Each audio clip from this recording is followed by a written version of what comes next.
अलल फलाह।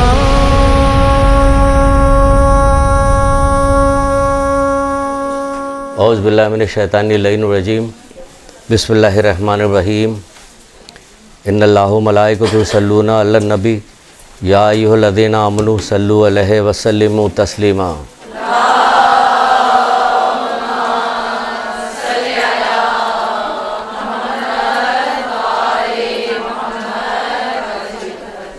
बिस्मिल्लाहिर्रहमानिर्रहीम। इय्याका नअबुदु व इय्याका नस्तईन। दुरूद पढ़िए मोहम्मद आले मोहम्मद।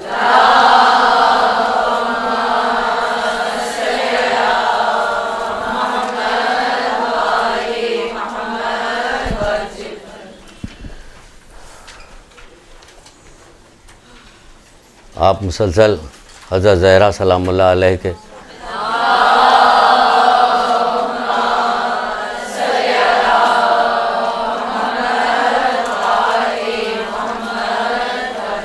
उनके हालात, उनके मसाइब सब सुन रही हैं, आप मुसलसल सुन रही,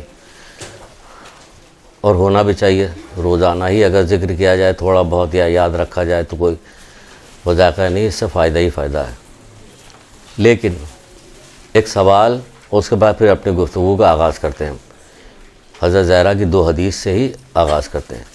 एक सवाल ये है कि दिमाग में पैदा होता, डर भी लग रहा था कि किसी से पूछे, लगे इतना मौका नहीं मिला कि मैं किसी से पूछता कि क्या ये लोग इस दुनिया में सिर्फ इसलिए आए थे और आई थी ये कि मुसलसल चक्की पीसती रहें, हाथों में छाले पड़ते रहें और कहा जाए कि ये 16 साल की जवान लड़की है और लग रहा है कि जैसे कि कोई बूढ़ी है, असा लेकर चल रही। ये सारे मसाइब बयान किए जाए, दरवाज़ा जलाया गया, हज़रत मोहसिन शहीद हुए, वग़ैरह वग़ैरह सारी बातें जो उनके मुतालिक हैं, जो बताई जाती हैं और सब ने ही सुनी हुई है और बार बार सुनी हुई है। हम सुनते रहते हैं कि अइम्मा ताहीरीन के साथ जो मसाइब व मज़ालिम जो उनके साथ हुए, तो दिमाग में ये बात पैदा होती है कि परवरदिगार ने इन लोगों को सबसे पहले जो अपने नूर से खल्क़ किया था, इनका नूर खल्क़ किया था, तो क्या सिर्फ इसलिए खल्क़ किया था कि ये जाएँ दुनिया में मसाइब उठाएँ, ये जाएँ और हज़रत नूह अलैहिस्सलाम सिर्फ पत्थर खाते रहें, हज़रत इब्राहिम को आग में, या इसका कोई और भी मकसद था? ये हमारे दिमाग में भी आना चाहिए, आपके भी दिमाग में आना चाहिए, इनका कोई भी और भी कोई मकसद था। बल्कि असल मकसद क्या था? असल मकसद ये था कि लोगों को अल्लाह के रास्ते पर लेके आना, लोगों को ये बात बताना कि अल्लाह ताला क्या चाहता है और क्या नहीं चाहता, अल्लाह ताला क्या पसंद करता, क्या नहीं पसंद करता। अपनी पूरी ज़िंदगी में इन लोगों ने जो मसाइब झेले हैं उसकी बुनियाद यही थी। सारे मसाइब झेलने के बाद इन्होंने बताया कि तुम इस कदर मसाइब तो नहीं बर्दाश्त कर सकते, लेकिन कम से कम वाजिबात की अदायगी और मुस्तहबात की बजावरी में तो कुछ मुश्किलात अगर आ रही तो उसको बर्दाश्त करो। तो ये मेरे दिमाग में ये बात आई थी कि शुरू में आपसे ये बात कहूँ। अभी तो आएंगे डॉक्टर अलीम आएंगे, फिर वो आपको इसी सिलसिले में पूरी गुफ्तगू करेंगे, इंशाअल्लाह आप सुनिएगा। लेकिन मेरे दिमाग में एक बात आई तो मैंने कहा चलें आपको बता दें। मसलन हज़रत ज़हरा के बारे में कभी ये बात बताई जाती है कि आप इल्म से कितनी मोहब्बत रखती थी और उनकी मानने वालियाँ इल्म से कितनी मोहब्बत आप तो रखती हैं। आपको ये बात नहीं कहनी है, आपसे ये बात आगे पहुँचानी है, आगे की तरफ, आगे लोगों तक पहुँचानी, कितनी मोहब्बत करती थी। शायद कुछ मुझे याद आता है कि बहुत पहले शायद मैंने एक हदीस सुनाई थी, उसका एक छोटा सा टुकड़ा आपको सुनाते हैं कि एक औरत हज़रत ज़हरा सलामुल्लाह अलैह के पास आई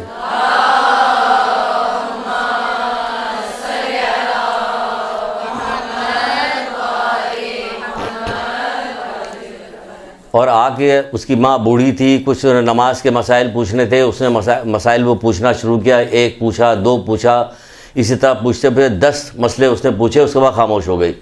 तो कहने लगी, बीबी मैंने आपको बहुत ज़हमत दी, इससे आगे ज़हमत नहीं देना चाहती हूँ। तो हज़रत ज़हरा ने क्या जवाब दिया था? जो जवाब दिया था वो हमारे आपके लिए क्या यकीन नहीं पैदा होता? उसको कहने लगे कि अगर कोई आदमी एक बोझ उठा के छत के ऊपर लेकर जाए और उससे कहा जाए कि 1 लाख दीनार दिए जाएंगे, तो उसका ये बोझ लेके ऊपर जाना क्या कोई मुश्किल काम होगा? उसने कहा नहीं, कोई मुश्किल काम नहीं। कि अल्लाह ताला ज़मीन व आसमान के बराबर भर के हमें हीरे जवाहरात दे रहा, तो तुम्हें मसला बताने में मुझे क्या दिक्कत पेश आएगी?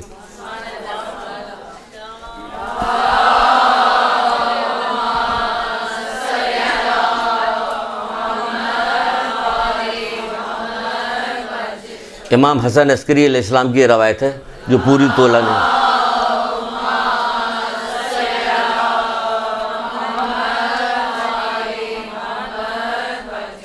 तो ये है कि इतना ज़्यादा आपको ये चीज़ पसंद थी और ये शौक़ दिलाने के लिए बात कही भी आपने। फिर एक और रवायत, उसके बाद हम अपनी जो मौजू लेके आए हैं उस पर गुफ्तगू करते हैं। जब किसी औरत ने आके पूछा था कि हमारा शौहर पूछ रहा था क्या मैं आपका शिया हूँ या शिया नहीं हूँ, ठीक है, तो आपने जवाब में जो दिया था उसका छोटा सा टुकड़ा आपको सुनाते हैं, बस पूरी रवायत नहीं सुनाते, सुना चुके हैं हम। उन्होंने कहा था कि जो हमारे शिया जो हैं जन्नत के बेहतरीन अफराद में से हैं, हमारे शिया जन्नत के बेहतरीन अफराद में थे। क्या काम करते हैं? वो हमारे दोस्तों के दोस्त हैं, हमारे दुश्मन के दुश्मन हैं, और हमारे अम्र नहीं को तस्लीम करते हैं। क्या कहा? हमारे दोस्तों के दोस्त हैं और हमारे दुश्मनों के दुश्मन हैं। आप दोस्तों की, हम तो सिर्फ एक ही चीज़ पे आमिल हैं, हम उनके दुश्मनों के दुश्मन हैं। इसके आगे कि इसके आगे दोस्तों के दोस्त हैं या नहीं है, अभी कुछ चीज़ें आपको बताएंगे तो पता चल जाएगी दोस्त हैं। खुद अपने दिल का जायज़ा ले लीजिएगा दोस्तों। जबकि ज़ियारत आशूरा में आप पढ़ती हैं, ज़ियारत आशूरा में ये बात कही जाती है, मैं आपके दोस्तों को दोस्त, आपके दुश्मनों को दुश्मन हूँ। ज़ियारत आशूरा अगर माने से भी पढ़िए तो देखिएगा हम पढ़ क्या रहे हैं, कह क्या रहे हैं, तो आपको पता चल जाएगा उसमें भी यही बात कही जा रही। तो ख़ास चीज़ बताइए अपने मुहिब के लिए भी, अपने शिया के लिए भी। दो कैटेगरी गिनाई है कि अगर वो हमारे दोस्तों को दोस्त, हमारे दुश्मनों को दुश्मन है, हमारे अम्र नहीं को तस्लीम करता तो हमारा शिया है। अगर हमारे दोस्तों को दोस्त है, हमारे दुश्मनों को दुश्मन है, लेकिन अम्र नहीं को दिल से और ज़बान से तस्लीम नहीं करता तो हमारा मुहिब है। तो मुहिब और शिया में फ़र्क वाज़ेह किया गया, बहरुल अनवार की रवायत है। तो इसमें बताया, तो हम दोस्तों के दोस्त और दुश्मन के दुश्मन हैं या नहीं हैं, ये खुद जायज़ा अपना खुद ले लिए। लेकिन जब ये सारी चीज़ सुनाई जाती है तो इसलिए थोड़ी कि हमने सुना, पढ़ा, बात ख़त्म हुई, बात रख दिया। हमेशा फ़िक्र पैदा होती कि हम क्या हैं, ये हमारे बारे में क्या कहा जा रहा। तो अब इस चीज़ को आसान करने के लिए कि हम उनके दोस्तों के दोस्त हैं, दुश्मन के तो दुश्मन हैं, ये तो दोनों पार्टी शामिल है इसके अंदर, मुहिब भी शिया भी दोनों। लेकिन दुश्मन दोस्तों के दोस्त हैं या नहीं हैं? अगर दोस्तों के दोस्त हैं तो ये कितनी बड़ी बात है जो हर जगह ये कही जा रही है। इसके अंदर क्या चीज़ पोशीदा है, अभी हमने ये मौजू लिया है, इस पर आपको गुफ्तगू करेंगे, बताएंगे। ये एक ऐसी चाबी है, ये एक ऐसा फार्मूला है कि जिससे सैकड़ों गुनाह हमारे छूट सकते हैं, सैकड़ों गुनाह हमारे छूट जाएंगे। अभी हम आपको सुनाना शुरू करेंगे कि सैकड़ों गुनाह कैसे छूटते हैं, वो बताएंगे। एक फ़िक्रा है और न जाने कितने गुनाह माफ़ हो रहे हैं, कितने गुनाह छूट रहे हैं। अगर इस बात पे गौर कर लिया गया कि हम आपके दोस्तों के दोस्त हैं, आपके दुश्मनों के इकरार कर लिया और दिल से इकरार कर लिया कि ऐसे ही है, हम आपके दोस्तों के दोस्त हैं, आपके दुश्मनों के दुश्मन हैं। तो अगर खाली यहीं पर रुक जाए तो अगर आप सोचिएगा उनके दोस्तों के दोस्त जितने आपके अजीज़ रिश्तेदार हैं सब उनके दोस्त नहीं हैं, क्या हशर एक दूसरे का बर्पा किया हुआ हम लोगों ने। चलिए अभी धीरे धीरे करके सुनाते हैं तो फ़ौरन ही शुरू हो गया क्या हशर बर्पा किया हुआ। एक दुरूद पढ़िए मोहम्मद आले मोहम्मद।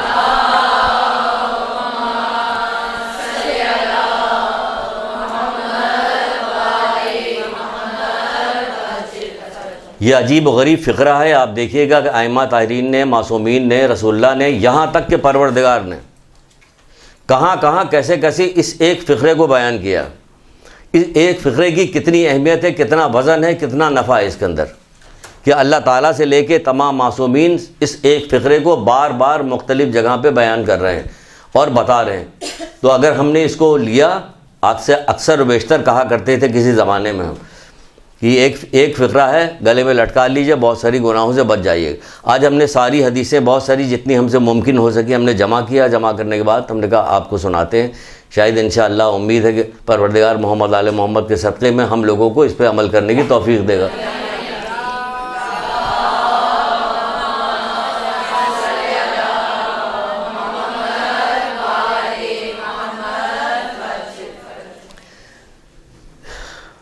छठे इमाम जाफ़र सादिक़ अलैहिस्सलाम इरशाद फरमाते हैं,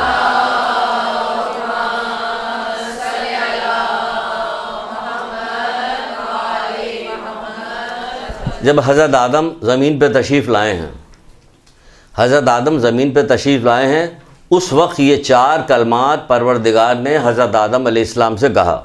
चार कलमात, ये चार कलमात कहे और कहने के बाद कहा कि इसमें चार बातों में तमाम दानाई, तमाम अक्लमंदी हमने जमा कर दिया। इन्हें हज़रत आदम से परवरदिगार कह रहा है। अब हज़रत आदम इब्तिदा हुई है लोगों की नसीहत के लिए, लोगों को सीधे रास्ते पर लाने के लिए, तो चार कलमात दिए गए हज़रत आदम को कि इसमें हमने तमाम दानाई जमा कर दिए, इन्हें तमाम होशियारी, तमाम अक्लमंदी, साहब हमने इसके अंदर जमा कर दिए 4 कलमात पे। आप सुनिए कि 4 कलमात क्या कहा जाता है कि 4 कलमात, उसमें यह कि एक का ताल्लुक़ जो है वो सिर्फ मुझसे है। अल्लाह ताला कह रहा है कि एक का ताल्लुक़ सिर्फ मुझसे है। अब जिसका ताल्लुक़ अल्लाह से है वो क्या है कि मेरी इबादत करो, फ़कत मेरी इबादत करो और किसी को मेरा शरीक न ठहराओ। एक हो गई। दूसरी चीज़ क्या कह रहा वो कि जिसका ताल्लुक़ सिर्फ तुझसे है वो ये है कि तुम मेरी इताअत करो, जब तुम्हारी मुश्किल वक्त पेश आएगा, जब तुम्हें शिद्दत से इसकी ज़रूरत होगी तो मैं तुम्हें इसका अजर दूंगा। क्या करो? मेरी इताअत करो, अमल करो। अमल करो तो क्या होगा? जो सबसे मुश्किल वक्त जब तुम्हारे पास आएगा तब मैं तुम्हें उसकी ज़रूरत पेश आएगी, मैं वो दूंगा। तो सबसे मुश्किल वक्त का पेश आएगा। अगर यहाँ पर छोटी छोटी बात करते हुए चले तो देखा जाए दुनिया भी मुश्किल है, लेकिन उससे मुश्किल क्या है? आँख बंद होने के बाद उससे ज़्यादा मुश्किल है।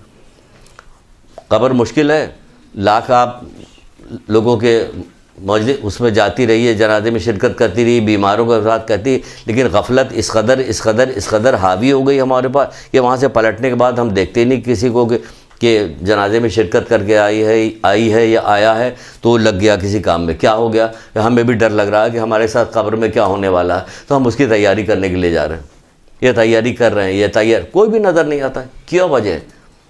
इस कदर जब कहा जाता है कि जब बच्चा या कोई बंदा जो है कूड़े करकट के ढेर के पास बैठा रहेगा तो क्या होगा कि बहुत मुमकिन है इसको बीमारियां लगने की। यही है ना?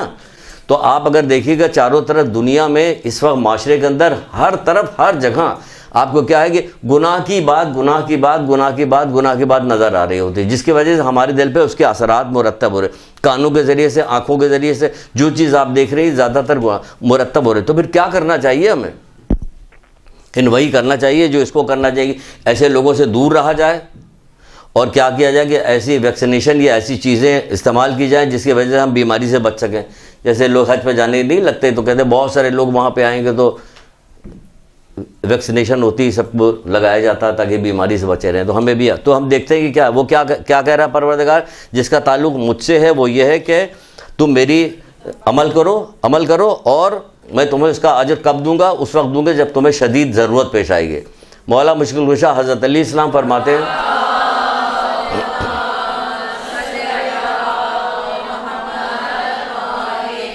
खुशबख्ती है उस शख्स के लिए जो क़यामत को याद करे और हिसाब किताब के लिए अमल करे।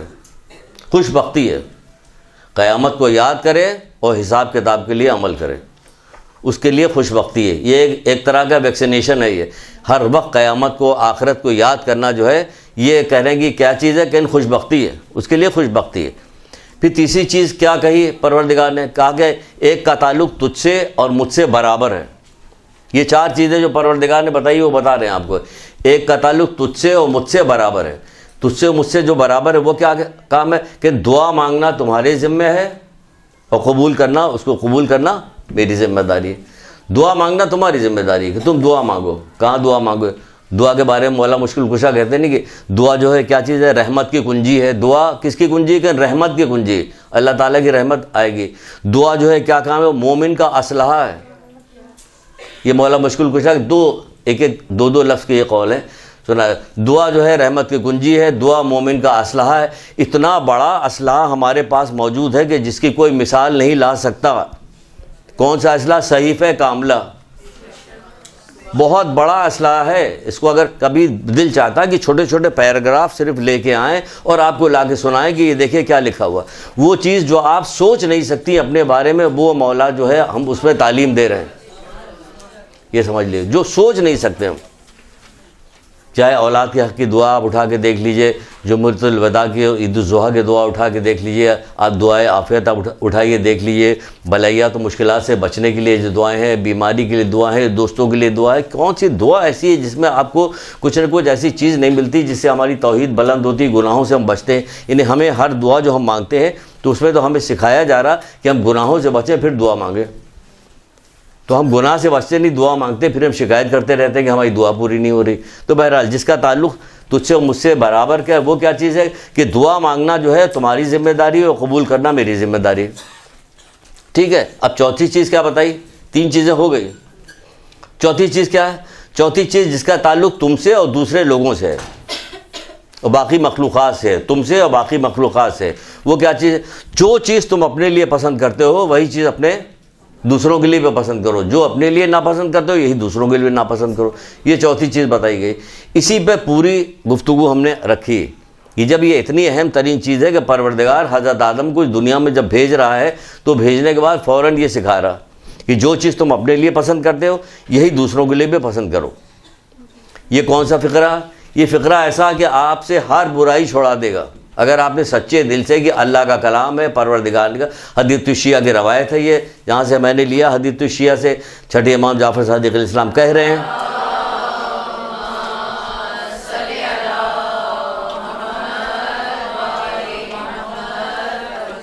आप अगर सच्चे दिल पे इस पर अमल कीजिएगा तो देखिएगा कि आपसे न जाने कितनी बुराइयां छूट जाएंगी। अभी आगे चलेंगे तो धीरे धीरे इन तमाम चीज़ों की बारे में बताते जाएंगे। तो क्या ये चार चीज़ों में परवरदिगार ने क्या काम किया? तमाम दानाई तुम्हारे लिए जमा कर दी। अक्लमंदी, अक्लमंदी वैसे भी बहुत ज़रूरी है। देखिए, चालाकी और मक्कारी जिससे दुनिया हासिल की जाती है वो अक्लमंदी नहीं है, ये समझ लीजिए आप। या आजकल इसको अक्लमंदी कहा जाने लगा, चाहे वो लड़की हो, लड़का हो, बड़ा हो, बूढ़ा हो, चालाक है, मक्कार है और ये दुनियादार है, ज़बान दराज है, उसको अक्लमंदी कहा जाता है। ये अक्लमंदी नहीं है, बिल्कुल भी अक्लमंदी नहीं है। इसको अक्लमंदी नहीं कहते। जो आजकल कहा इसी को जाता है अक्लमंदी, कि ये बहुत अक्लमंद है, लेकिन अकल इसको नहीं कहते। क्योंकि अकल अगर इसको कहते होते तो मौला मुश्किल कुशा ये वाली रवायत क्यों बयान करते? कौन सी रवायत? मौला मुश्किल कुशा के नाम के ऊपर हम रुके हैं।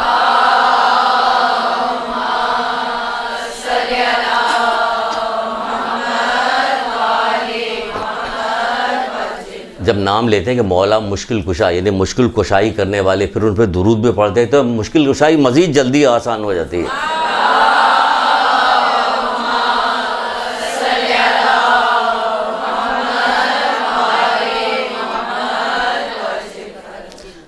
तो तमाम दाने एक जगह जमा के दिए। अब अकल के बारे में जो मौला मुश्किल कुशा के आप बता रहे के तमाम खैर बस अकल से वाबस्ता है, जिसके पास अकल नहीं उसके पास कोई दीन नहीं। तमाम की तमाम खैर बस अकल से वाबस्ता है, जिसके पास अकल नहीं उसके पास कोई दीन नहीं।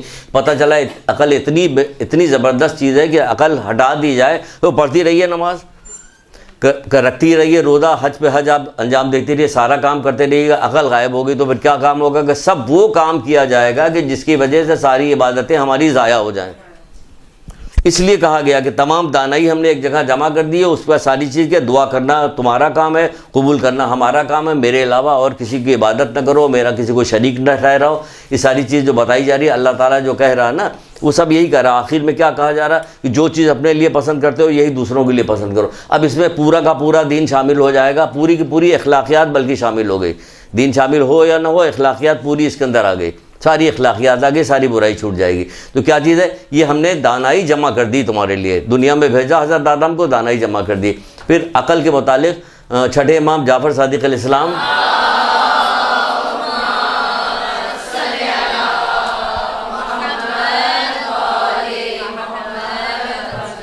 शेख सदूक की किताब आमाली से एक रवायत है। देखिए अकल के मुतालिक क्या कह रहे हैं, कितनी बेहतरीन बात करें। कह रहे हैं सबसे बड़ा अक्लमंद वो आदमी है, पहले सुन लीजिए फिर लिखती रहिएगा। कि सबसे बड़ा अक्लमंद वो आदमी है। शेख सदूक की जो किताब आमाली उससे रवायत है छठे इमाम, सबसे बड़ा अक्लमंद वो आदमी है। अब ज़रा तलाश कीजिएगा अपने इर्द गिर्द, क्या सबसे बड़ा अक्लमंद आदमी उसी को कहा जाता है? कि सबसे बड़ा अक्लमंद वो आदमी कि जो अपने लिए पसंद करता है वही दूसरों के लिए भी पसंद करता है, जो अपने लिए नापसंद करता है वही दूसरों के लिए नापसंद। कह गया ये सबसे बड़ा अक्लमंद है, कि सबसे बड़ा अक्लमंद हो गए, सबसे बड़े अक्लमंद एक जुमले के साथ। और जो अक्लमंद है, छठे इमाम जाफ़र सादिक़ अलैहिस्सलाम ये भी फरमाते हैं,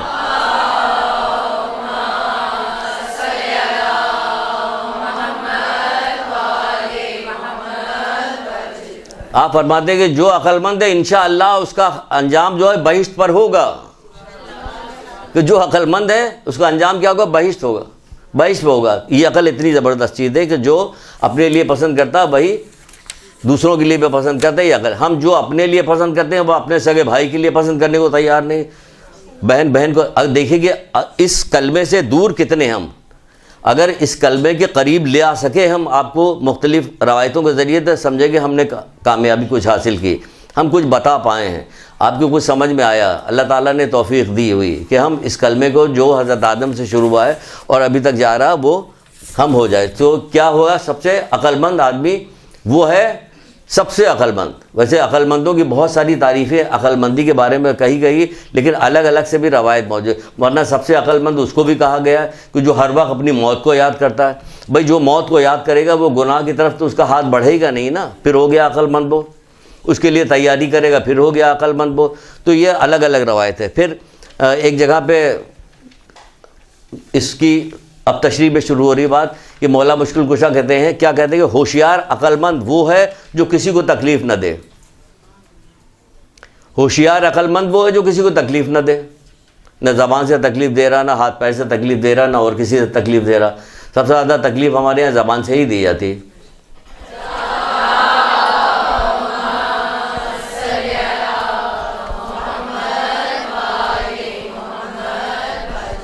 बास ज़बान के गुनाहों को मौला मुश्किल कुशा ने उस आदमी के बारे में कहा, जब आएंगे तब बताएंगे। वो क्या कि सबसे ख़तरनाक आदमी ये है, ख़तरनाक तरीन आदमी है। वो कौन है? यहाँ हर आदमी उस गुनाह में मुब्तला है जो ख़तरनाक है।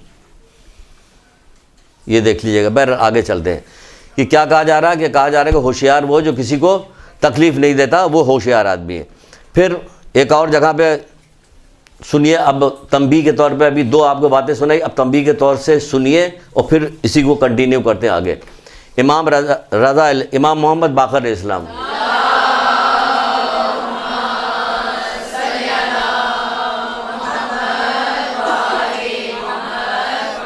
ये दो रवायतें एक साथ थी, हमने एक ले लिया उसमें से कि दोनों का मौजू एक है, छठे इमाम का भी और पाँचवें इमाम का भी एक मौजूद है, एक हमने ले लिया, इमाम मोहम्मद बाकर इस्लाम से ले लिया। आप फरमाते हैं कि हमारे शियों तक ये पैगाम पहुंचा दो। हम पैगाम पहुंचा रहे हैं आप तक। हमारे शियों तक ये पैगाम पहुंचा दे कि जो कुछ अल्लाह के पास है वो अमल के बगैर हासिल नहीं होगा। हमारे शियों तक ये पैगाम पहुंचा दो। बिहारुल अनवार जिल्द 2 की रवायत है। और इस वक्त की जो आप आसान तरीके से देखना चाहती हैं किताब, तो ये रवायत मौजूद है 6ठी जिल्द में, मीज़ान हिकमत की 6ठी जिल्द में मौजूद है, ये रवायत मौजूद है। तो क्या कहा जा रहा है कि हमारे शियों तक ये पैगाम पहुंचा दो कि जो कुछ अल्लाह के पास है वो बग़ैर अमल के हासिल नहीं होगा। और हमारे शियों तक ये पैगाम भी पहुंचा देना। क्या पैगाम पहुंचा देना? कि क़यामत के दिन वो लोग सख्त अफसोस करेंगे जो ज़बानी तौर पे तो अदल की तारीफ़ करते हैं लेकिन अमलन उसकी मुखालफत करते हैं।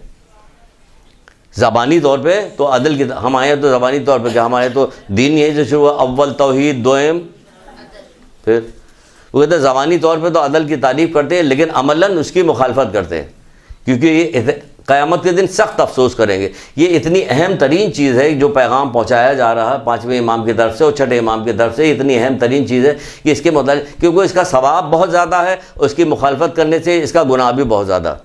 इसका सवाब कितना ज़्यादा, जो कहा जा रहा है कि एक साथ का अदल 70 साल की इबादत से अफजल है। एक छठ रसूल खुदा सल्लल्लाहु अलैहि वसल्लम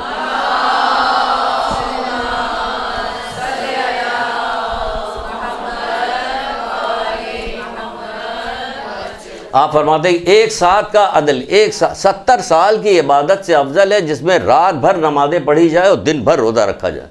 70 साल एक साथ का अदल।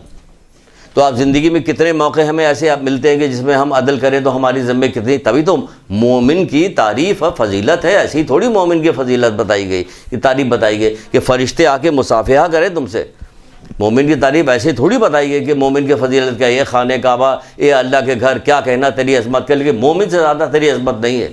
ऐसी आपने सुना खुश हो गई तो कहा जाएगी ये अज़मत क्या है, किस वजह से? वो चीज़ तो अपने अंदर पैदा करे, वो चीज़ निकलती जा रही, तो वो चीज़ पैदा करनी चाहिए। तो कहा 70 साल एक साथ का अदल 70 साल की इबादत से अफजल है जिसमें रात भर नमाज़ें पढ़ी जाए, दिन भर रोज़ा रखा जाए। और फिर कहा जा रहा है एक साथ का जुल्म क्या है, 60 साल के गुनाहों से बदतर है। इतनी तो फिर अदल कैसे ले आएँ, कैसे काम करें? कह मौला मुश्किल कुशा जहाँ मौजूद हो, मोहम्मद आले मोहम्मद जहाँ मौजूद हो, वहाँ कोई चीज़ मुश्किल कहाँ हो सकती है?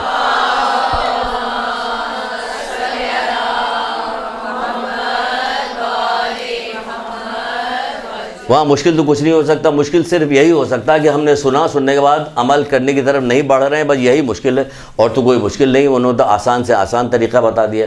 एक साथ का अदल 70 साल की इबादत से अफजल, आसान तरीक़ा बता दिया कि तो अब करें क्या, अदल कैसे करें? तो रसूल खुदा सल्लल्लाहु अलैहि वसल्लम ने फरमाया,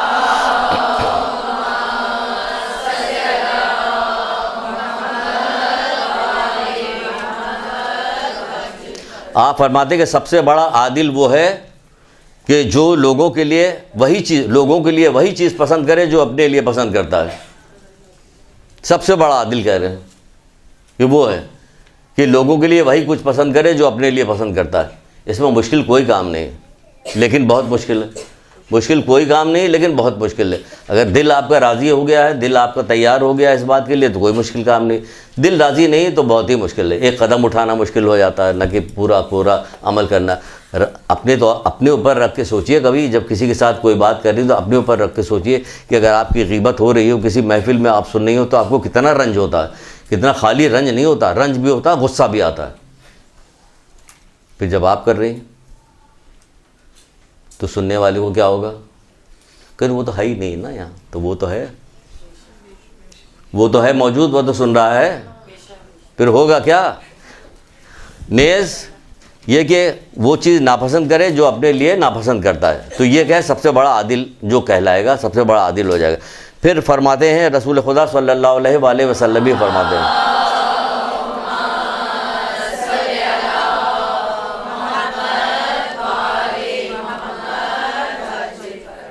आप फरमाते हैं जो चीज़ तुम अपनी ज़ात के लिए पसंद करते हो वही दूसरों के लिए पसंद करो, जो चीज़ अपने लिए नापसंद करते हो वही अपने भाई के लिए नापसंद करो। इस तरह तुम फैसले में आदिल हो जाओगे, फैसला करने में आदिल हो जाओगे, आदिल हो जाओगे। और जो आदिल हो जाता है उसका क्या? ज़मीन व आसमान दोनों जगह जो है वो महबूब समझा जाता है। ज़मीन में भी महबूब समझा जाएगा, आसमान में महबूब समझा जाएगा, दोनों जगह महबूब समझा जाता है। कौन? ये भी रसूलुल्लाह की रवायत है। फिर एक जगह पे रसूल खुदा सल्लल्लाहु अलैहि वसल्लम के पास एक आदमी आया,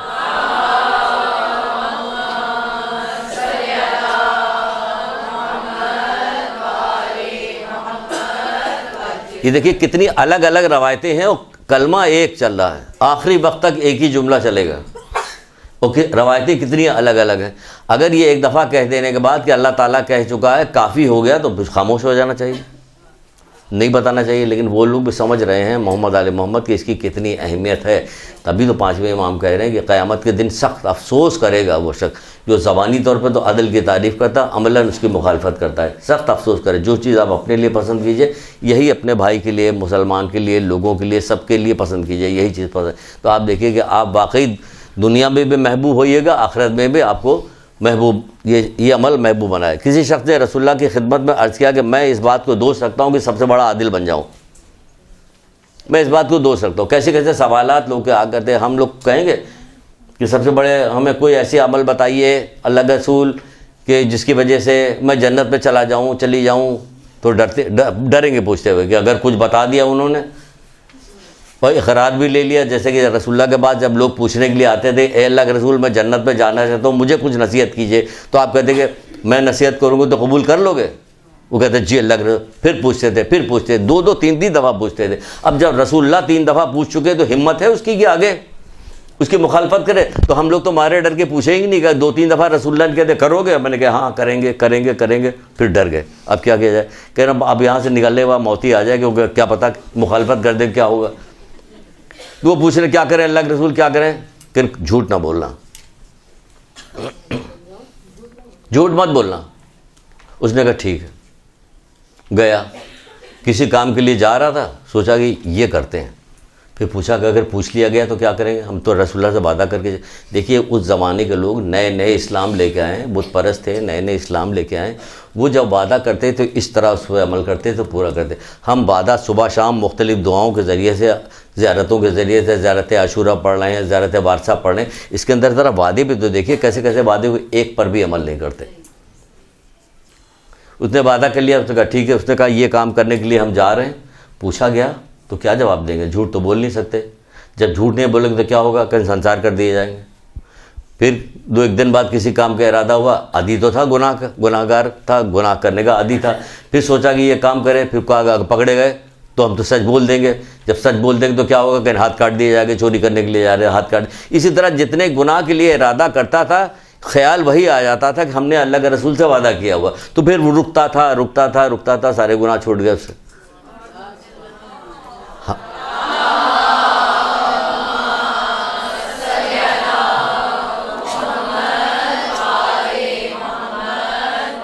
कोई घड़ी उतार के यहाँ रख दे, ऐसा ना कोई डॉक्टर अलीम की क्लास छूट जाए। हम बोलते ही चले जा रहे हैं, है ना। तो हमें बताते रहिएगा ऐसे ऐसे इशारा करके कि 5 मिनट रह गया, 10 मिनट रह गया। अभी न कीजिएगा इशारा कि जान छूटे इनसे, अभी इशारा कर दिया। तो क्या कहा जा रहा है? ये कहा जा रहा है कि वादा करे तो वादा करने के बाद पूरा करे। तो कह रहा है कि अल्लाह का रसूल, मैं इस बात को दोष रखता हूँ कि मैं सबसे बड़ा आदिल बन जाऊँ, मैं क्या करूँ? तो अब अल्लाह के रसूल ने बताया कि क्या करो। अब जब पूछ रहा है तो वो अमल भी करते थे। वो लोग कहने लगे, लोगों के लिए वही चीज़ पसंद करो जो अपने लिए पसंद करते हो, तुम सबसे बड़े आदिल बन जाओगे। देखा आपने, उसने पूछा तो अल्लाह के रसूल कुछ भी कह सकते थे, मुख्तलिफ जगह पे मुख्तलिफ बातें कहा करते। जैसे अभी आपको सुनाया कि झूठ मत बोलना, नसीहत की तो कहा झूठ मत बोलना, उसने झूठ छोड़ दिया। इसी तरह बहुत सारी ऐसी रवायतें जो एक जगह जमा कर दिया कि रसूलुल्लाह के पास लोग आते थे, आने के बाद कहते थे कि मुझे कुछ नसीहत कीजिए, और रसूलुल्लाह बार बार यही कहते हैं कि जो नसीहत करेगा मान जाओगे। वो कहता जी अल्लाह के रसूल, 3 बार इकरार लेते थे। ये आया या आके पूछ रहा है कि मैं सबसे बड़ा आदिल बनना चाहता हूँ। हम में से तो कभी दिमाग में भी नहीं आएगी ये वाली बात कि हम इतना 1400 साल गुजर जाने के बाद कितनी किताबें, कितनी मजलिसें, कितनी तकरीरें हम लोग सुन चुके हैं, कभी दिमाग में ये बात भी नहीं आएगी। किसी से पूछे कि मौलाना साहब मैं सबसे बड़ा आदिल बनना चाहता हूँ, बताइए मैं क्या करूँ, मुझे तो कुछ पता नहीं। पूछेंगे? नहीं पूछते। वो रसूलुल्लाह से आके उस वक्त पूछ रहा, नहीं इतनी अहमियत उसको पता चल गई थी उन लोगों के दरमियान उठने बैठने से कि पता है। तो कहा कि लोगों के लिए वही कुछ पसंद करो जो अपने लिए पसंद करते हो, तुम सबसे बड़े आदिल बन जाओगे। इन्हें सबसे बड़े कहते हैं कि इसकी क्या ज़रूरत है, अपना नमाज रोज़ा करो जो करो, ये क्या तुम बेकार की बात पूछने के लिए। ये इतनी अहम बात थी कि रसूलुल्लाह ने जवाब भी दिया कि सबसे बड़े आदिल बन जाओगे। इन्हें इसकी कोई अहमियत है, तभी कहा जा रहा है कि सबसे बड़े आदिल बन जाओगे। ठीक है ना, आगे बढ़ते हैं। एक रवायत है इखलास के सिलसिले में, मुखलिस के। देखिए कहाँ कहाँ किस किस जगह ये कलमा फिट किया गया, किस किस जगह बताई गई बात। कहा जा रहा है मुखलिस की 4 अलामतें हैं। मुखलिस की 4 अलामतें, क्या क्या 4 अलामतें? पहली, उसका दिल सालिम रहता है। यहीं अटक गए हम। अगर पूछा जाए कि दिल सालिम रहता है, चलिए अभी आगे करेंगे, पहले 3 बाकी भी बता दें। उसका दिल सालिम रहता है, पहली चीज़ ये बताई गई। आखिर में बता देते नहीं, पहली चीज़ बताई, उसका दिल सालिम होता है। दूसरी चीज़ क्या है? वो उसके आधा जवारे झुके रहते हैं, फुरूतनी, इनकिसारी, हुस्न अखलाक, नरमी, गुरूर, तकब्बुर से आरी रहता है कि उसके आधा जवारे झुके रहते हैं। खैर और नेकी को फैलाता है, शर और बुराई से रोकता है। ये हो गई 4 चीज़ें। मुखलिस की 4 निशानियाँ बताई गई। पहली चीज़ क्या बताई गई? उसका दिल सालिम रहता है, उसके आज़ा जावारे झुके रहते हैं, खैर और नेकी को फैलाता है, शर और बुराई से रोकता है। यह है मुखलिस की अलामत। फिर पूछा गया मौला मुश्किल कुशा हज़रत अली अलैहिस्सलाम से,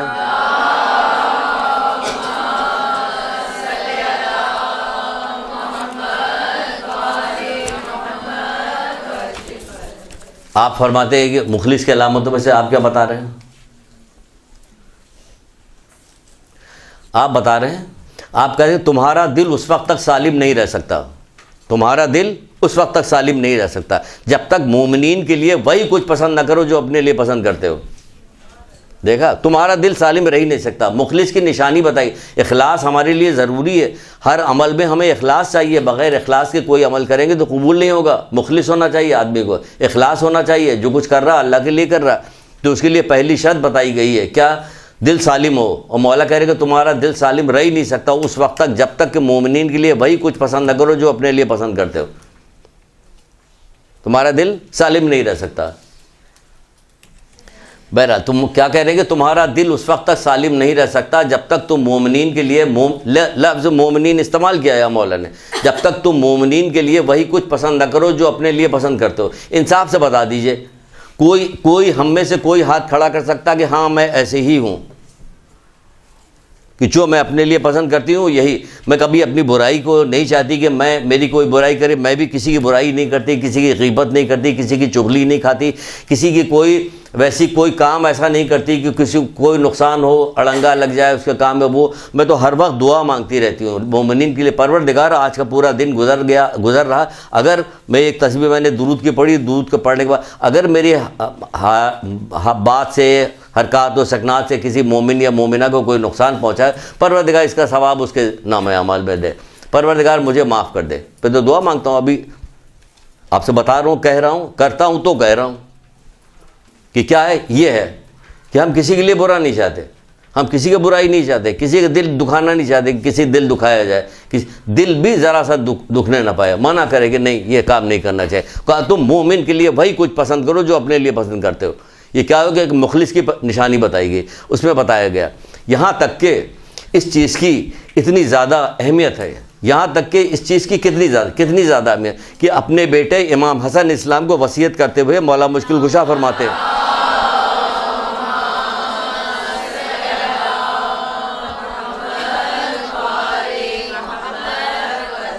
भाई हम लोग तो इल्म नहीं रखते, बहुत सारी मालूमात हमारे अंदर नहीं थी, जिसकी वजह से हम वसीयत करते तो कभी उल्टी सीधी वसीयत होती, कभी ऐसी वसीयत होती है जो जुल्म की तरफ चली जाती है, कभी ऐसी वसीयत होती है कि जो हमारी वसीयत को वो ख़राब कर दी। मालूमात नहीं ना, वसीयत के बारे में कहाँ मालूमात है। जबकि मुहर्रम के बारे में जब इब्तदा होती, पहली ही मजलिस में कहा जाता कि इमाम हुसैन इस्लाम जब मदीने से चले हैं तो मोहम्मद बिन हनफिया को वसीयतनामा लिखा कर दिया। यानी कि मुहर्रम की इब्तदा कहाँ से हो रही है, जब मजलिसों की इब्तदा कहाँ से होती है, वसीयतनामे से होती है। वसीयतनामा के बारे में हमें कुछ बताया ही नहीं कि हमें अगर सुनते सुनते बचपन से सुनते आते तो हमें वसीयत के बारे में इतनी मालूमात होती कि जिसकी कोई इंतहा नहीं।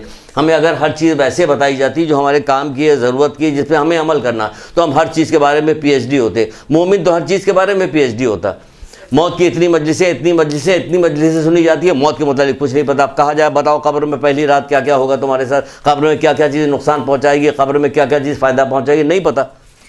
तो क्यों नहीं पता, इतनी साले सवाल की मजलिस तो हमने सुनी, लेकिन ये कि जो चाहती हैं आप वही आपको मजलिस में दिया जाता। आप भी इन तमाम चीज़ों से जान छुड़ाना चाहती हैं, ना बताया जाए डर जाएंगे कहीं अमल न कर। अमल करिएगा तो फ़ायदा होगा, अमल न कीजिएगा तो गफलत के साथ ये वक्त तो गुजरता जाएगा, किस वक्त अचानक मौत आ जाए नहीं पता।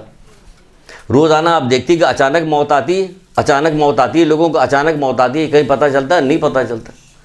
मर गया, अब क्या हो गया, कर बस दरवाज़ा बंद हो गया, तो क्या है जो सांस बाकी कर लो, यही वक्त है, कुछ कर लो।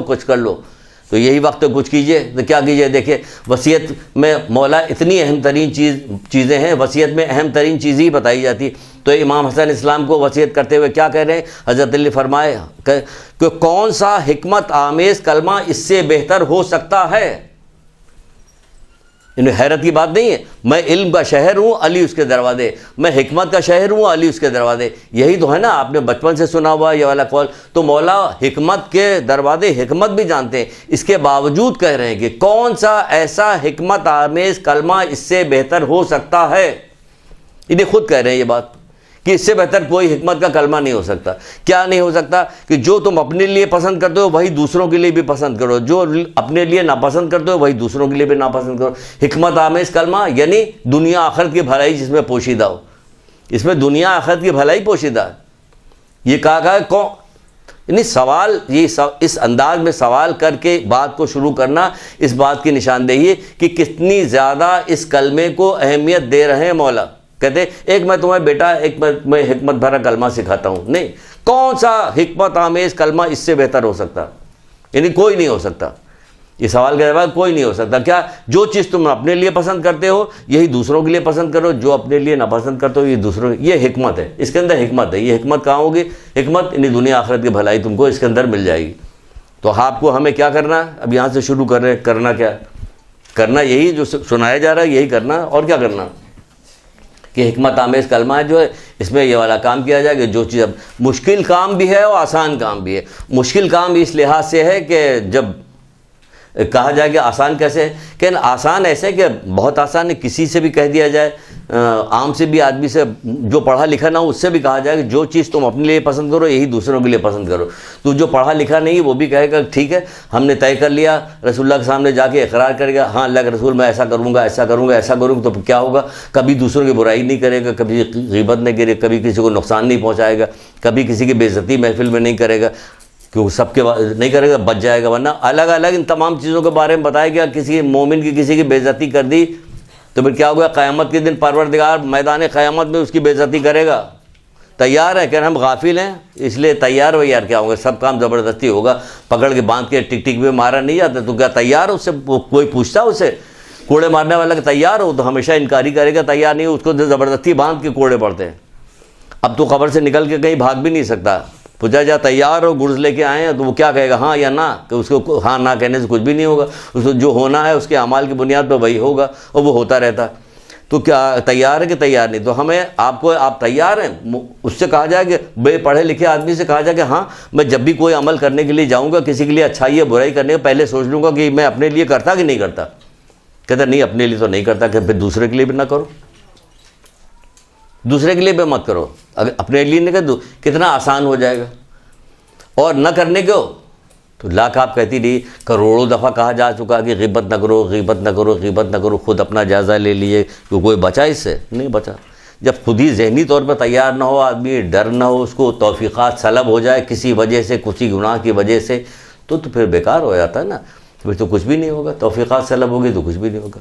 करीब में रहेगा, अंबियाओं के करीब रहेगा, रसूलुल्लाह के करीब रहेगा, घर में रहेगा, घर में रहेगा, कुछ भी होगा, कुछ भी असर नहीं पड़ता, क्योंकि अगर तौफ़ीक़ सलब होगी। ख़तरनाक तरीन चीज़ है। तौफ़ीक़ की हदीस नहीं सुनाएंगे, वरना फिर इल्ज़ाम आएगा कोई है इधर बैठा हुआ कहेगा यही हदीस न जाने कितने 100 दफ़ा सुना चुके हैं तौफ़ीक़ की भी, लेकिन सुना तो चुके हैं, लेकिन मिली तौफ़ीक़? वहाँ पर फिर मामला हंस दिए वाला मामला होता है। फिर क्या हुआ? हंस दिए, फिर वो हो गया। तो बहरहाल तो ये कहा जा रहा है कि जो चीज़ अपने लिए पसंद करो, हिकमत आमेज़ कलमात। फिर कहा जाता है मोमिन की सिफत में बयान की जा रही है एक बात। एक हदीस जो है मोमिन की सिफत में मौला मुश्किल कुशा हज़रत अली इस्लाम इरशाद फरमाते हैं,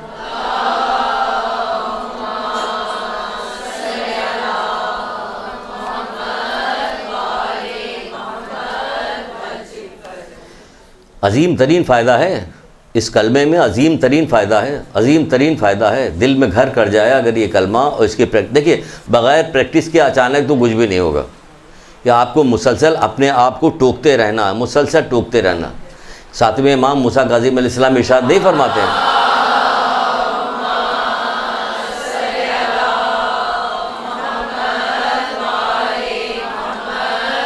रहनुमा और वाइस की दो किस्म बताइए, वास करने वाले, नसीहत करने वाले, और रहनुमा की दो किस्में बताइए। एक वो जो ज़ाहिरी है, खारजी है, बाहर यानी अंबिया हैं, औसिया हैं, उलमा हैं ये। एक जो है अंदर है। अगर आपका नफ्सी अंदर से तैयार नहीं है तो बाहर का नसीहत करने वाला असर कुछ भी नहीं हो सकता। पहले सबसे पहले अपने अंदर के को तैयार कीजिए, बार बार उसे टोकिए और कहिए। एक जगह पे और मौला मुश्किल कुशा कहते हैं क्या कहते हैं, जब तक तुम बुराई से बेजार नहीं हो जाओगे ना, नेकी नहीं अख्तियार कर सकते। कितनी बेहतरीन बात की, बुराई से बेजार। इन जो बुराइयां हैं जो बताई जा रही है, दूसरों के लिए जो बुराई कर रही हो, उससे जब तक बेजार नहीं होगी तब तक तुम नेकी नहीं अख्तियार कर सकते। तो आप बुराई से बेजार हुई, आखिरकार बुराई को छूटना अगर आप ज़िंदगी में नहीं छोड़िएगा तो मरने के बाद छूट जाएगी। तो भाई मरने के बाद जब छूटेगी तो उसका कोई फ़ायदा नहीं होगा, तो ज़िंदगी में ही छोड़ दीजिए। तो मरने के बाद तो ज़बान बंद हो जाएगी ना, ख़त्म। अब तो उसको अच्छी हो या बुरी हो, सारा मामला ख़त्म हो गया। तो भाई ज़िंदगी में छोड़ दीजिए, जब तक तुम बुराई से बेजार नहीं हो जाओगे नेकी नहीं अख्तियार कर सकते, मौला फरमा रहे। तो बहरहाल ये कौल सुनिए, कोई बंदा उस वक्त तक मोमिन नहीं हो सकता। सुनिए किस तरह से कह रहे हैं मौला मुश्किल कुशा, किस तरह कोई बंदा उस वक्त तक मोमिन नहीं हो सकता जब तक का अच्छाई की उसी बात को पसंद न करे जो अपने लिए पसंद करता है, दूसरों के लोगों के लिए अच्छाई की उसी बात को पसंद न करे जो अपने लिए पसंद करता है। मोमिन नहीं बन सकता। भाई क्यों मोमिन नहीं बन सकता? तो मोमिन है कि ऐसी ऐसी हरकतें करेगा ना कि जिसकी वजह से मोमिनीन को जो फ़ायदा पहुंचने वाला, मोमिन होने की हैसियत से जो फ़ायदा पहुंचेगा वो फ़ायदा इसको नहीं पहुंचेगा। मसलन ज़बान के बारे में कहा जाता है कि पूरे रोज़ाना ज़बान जो है अल्लाह ताला से अब जिस्म से फ़रियाद करती है, पूरा जिस्म ज़बान से फ़रियाद करता, पूरा जिस्म ज़बान से फ़रियाद करता कि हमें दोज़ख की आग से बचा के रखना। इन्हीं पूरा जिस्म जो है रोज़ाना ज़बान से फ़रियाद करता है कि हमें दोज़ख की आग से बचा के रखना, क्योंकि इसी ज़बान के बदौलत न जाने कितने लोग हैं जो दोज़ख में डाल दिए जाएंगे, जहन्नुम में डाल दिए जाएंगे। मोहसिन क़राती अपनी किताब माद में लिखते हैं कि 33% गुनाह जो है कब्र का अज़ाब जो है 33% कब्र में अज़ाब सिर्फ ग़ीबत की वजह से भर जाएगी, कब्र भर जाएगी 33%। बताइए कितनी आम है, कितनी आम है, कितनी आम है। मजलिस का फ़र्श हो, शादी की महफ़िल हो, किसी गम का माहौल हो, कोई किसी ताज़ियत करने आप गई हो, किसी काम के लिए गई हो, शादी ब्याह के रिश्ते लेने के लिए गई हो, किसी की बर्थडे में गई हो, अच्छी महफ़िल हो, बुरी महफ़िल हो, खुशी की हो, गम की हो, कहीं की भी हो, इतने आदी और इतने चाबुक दस्त हो गए कि चिकनी मछली की तरह निकल के जाते हैं ग़ीबत करने के लिए।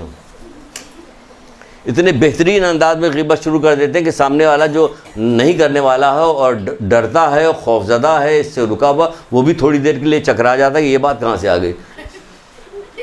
इतने आदी हो गए लोग। वो कहा जा रहा है कि इतना नुकसान है, किसका और क्या नुकसान है। पूरी क्लास इस पर बहुत सारी हदीसें आपको सुनाएंगे कि कितनी खौफनाक ये चीज़ें हैं। खाली देखिए, खाली सुना दिया क्या होगा इससे। मेरी उम्मत के हर शख्स पर 4 चीज़ें लाजिम हैं। रसूल खुदा सल्लल्लाहु अलैहि वसल्लम,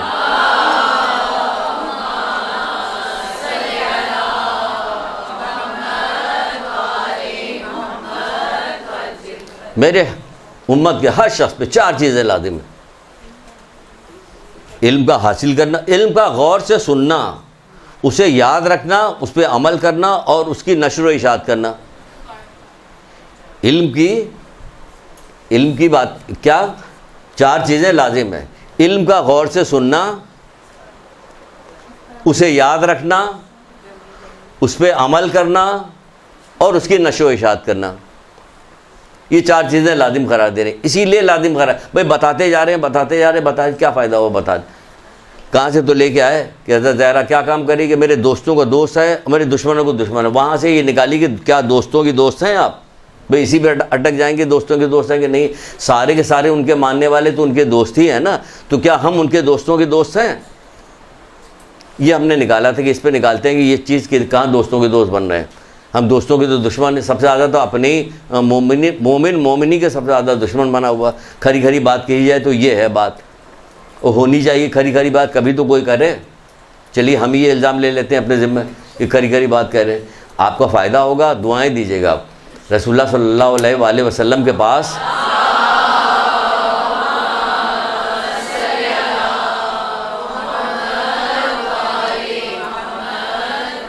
एक नौजवान आया और अपने किसी माँ के बारे में कुछ बातें ऐसी की, तो अल्लाह के रसूल ने कहा उसे मना करो। तो उसने कहा कि हमने बहुत मना किया, नहीं मानने के, नहीं मना करो, कि बहुत मना किया, कहना अब उसे बंद कर दो, उसे कमरे में कैद कर दो। अभी वो उसको लगेगा कि मेरे बेटे ने मुझे कैद कर रहा है, लेकिन कल जब क़यामत बर्पा होगी, यानी कल जब मरने के बाद जाएगी, तो तुम्हें सबसे ज़्यादा दुआएं देगी कि तुमने उसे रोक कर उसको फ़ायदा पहुँचाया, बुराई से रोक के फ़ायदा पहुँचाया। तो जो बुराई से रोक रहा है वो आपको फ़ायदा पहुँचा रहा है। बज़ाहिर आपको बुरा लग रहा लगे, हम डायरेक्ट कह भी नहीं रहे किसी का नाम लेके, लेकिन हम अब तमाम लोगों को कर रहे हैं। आप ही के साथ माशरे में रहते हैं तो हम देख रहे हैं कि क्या हो रहा है, कैसे इनको खाली लीपा पोती करके छोड़ दिया जाए। और उनको छोड़ते छोड़ते तो यहाँ तक आ गए कि बता तो रहे हैं कि इस खूबसूरती से ग़ीबत की जाती है कि जो लोग बचने वाले हैं वो भी कहते हैं कि थोड़ी देर के लिए चकरा जाता कि ये बात कहाँ से निकल आई। जैसे कि उलमा जानते हैं, आइम्मा जानते हैं, तभी तो उन्हें बहुत सारे लोग ग़ीबत करने का तरीक़ा ये निकालते हैं कि पहले करते हैं तारीफ़, सुभान अल्लाह बहुत अच्छा 4-5 उन्होंने हज किया है, ये है वो, तारीफ़ करें वो। लेकिन एक आदत उनमें ख़राब है, देखा आपने, पहले तारीफ़ की, शैतान किस तरह घेर के लेके आया, उसके बाद एक आदत उनमें ये वाली ख़राब है, कह के ग़ीबत कर दिया। जो ग़ीबत का तरीक़ा देखिए। बहरहाल ग़ीबत कहाँ से बीच में आ गई? बीच में इसलिए आ गई कि हम मोमिन के लिए वो कुछ पसंद ही नहीं करते जो अपने लिए पसंद करते, इसलिए बीच में आ गई ये बात। तो मौला मुश्किल कुशा क्या कहते हैं? कहते हैं कोई बंदा उस वक्त तक मोमिन नहीं हो सकता। किस वक्त तक मोमिन नहीं हो सकता? अच्छाई की उसी बात को अपने लिए पसंद, जो अपने लिए पसंद करता है वही दूसरों के लिए पसंद करे, जो अपने लिए नापसंद करता वही दूसरों के लिए नापसंद करे, तब वो जाके मोमिन हो सकता है। भाई हम भूखा रहना पसंद है आपको? नहीं पसंद है आपको, तो क्या कीजिए कि अपने मोमिन भाई की तरफ खबरगिरी तो कीजिए, अपने रिश्तेदार की, अपनी बहन की, किसी की खबरगिरी कीजिए। आपका दिल अपना मुलायम रोना, बस मसूर की दाल खाओ दिन रात सुबह शाम ताकि दिल मुलायम हो जाए। तुम लोगों का बड़ा सख्त दिल है। हज़ारों सैकड़ों शिकायतें आती हैं, आप देखिए फेसबुक के ऊपर, इसके ऊपर जो आती है, तो रोने को दिल चाहता है कि रोते ही रहे। लोग कहेंगे पागल हो गए, किस बात पर रोगे, तुम जानते हो ना सुनते हो। किसी की दर्द तकलीफ़ सुनने के बाद गिरिया नहीं पैदा होता गिरिया, रोना आता कि रोने की इसको ये तकलीफ़ क्यों हो रही है। मोमिन है, इंसान है, सबसे पहली चीज़ इंसान है। शरीफ आदमी को तो निशानी बताई कि कोई चींटी को भी नुकसान नहीं पहुँचाता। यहाँ देखिए पूरे इंसान को नुकसान पहुँचा रहे हैं, हमें कोई गिरिया ही नहीं पैदा होता, हमारे दिल में रहम नहीं पैदा होता। तो जबकि मौला मुश्किल कुशा हज़रत अली इस्लाम क्या इरशाद फरमाते हैं? आप कहते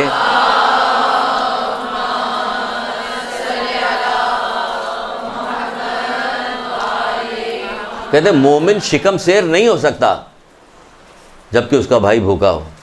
अब इसमें सारी चीज़ें पोशीदा हो गई, एक चीज़ खाली नहीं है कि खाली पेट भर दिया आपने बस। मोमिन शिकम शेर नहीं हो सकता।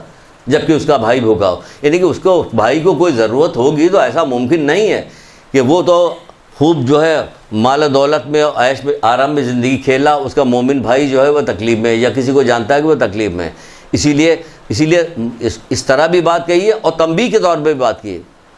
तंबीह के तौर पे बात की कि मोमिन को परेशान न करो वरना तुम्हारी नेकियां इस तरह से उतार ली जाएंगी जिस तरह दरख्त से छाल उतारी जाती है। इतनी अहम तरीन चीज़ है। कहीं है याद रहता हमें कि हम जो कुछ कर रहे हैं इससे क्या होना। कहते हैं मोमिन को परेशान न करो वरना तुम्हारी नेकियां इस तरह उतार ली जाएंगी जिस तरह दरख्त से छाल उतारी जाती है। अगर सारी चीज़ें रवायत एक जगह इसी किस्म के जमा करें कि मोमिन के साथ अच्छाई करने से का क्या फ़ायदा है और बुराई करने का क्या नुकसान, तो पूरा दर्स इसमें भी हो जाएगा कि देखिए क्या क्या नुकसान है, कितनी अज़मत है, कितनी बुजुर्गी है मोमिन को, कि मोमिन की अज़मत क्या बताई जाती। हम उससे घटते घटते घटते यहाँ तक चले आए हैं कि ख़ुद हमारी निगाह में हमारी कोई वक़्त इज़्ज़त नहीं रह गई। अपनी ही निगाह में अगर गौर करता देखता, ज़बानी बिलावज अली तारीफ़ तो छोड़ दीजिए। फिर कहा जाता है कि ईमान कामिल। अभी तो मोमिन की तारीफ़ कोई मोमिन नहीं हो सकते हो जब तक तुम जो कुछ अपने लिए पसंद करते हो यही दूसरों अपने भाई के लिए पसंद, मोमिन नहीं हो सकते। फिर कहा जाता है ईमान कामिल क्या है। ईमान कामिल के बारे में बताया गया है कि मौला मुश्किल खुशा हज़रत अली इस्लाम इरशाद फरमाते हैं,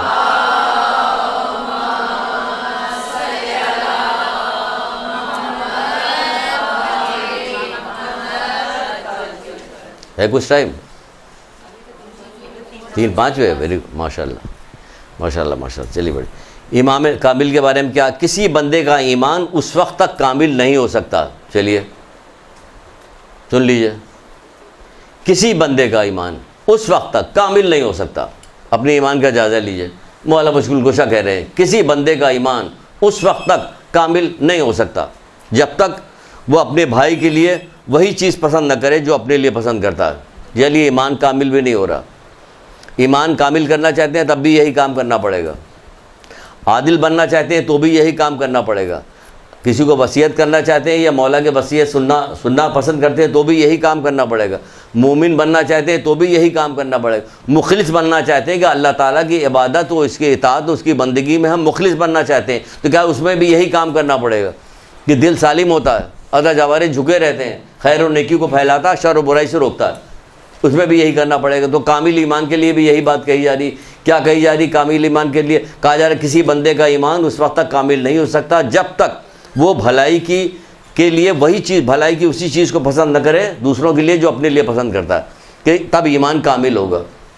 वरना कितनी बड़ी बढ़िया बात आप करती रहिए या हम करते रहे उससे कोई फ़र्क नहीं पड़ता। ईमान कामिल होने के लिए हमें यह काम करना पड़ेगा कि जो चीज़ हम अपने लिए पसंद करते हैं, जो चीज़ अपने लिए पसंद करते हो अपने भाई के लिए भी वही चीज़ पसंद ना करो। फिर एक और बात बताई जा रही,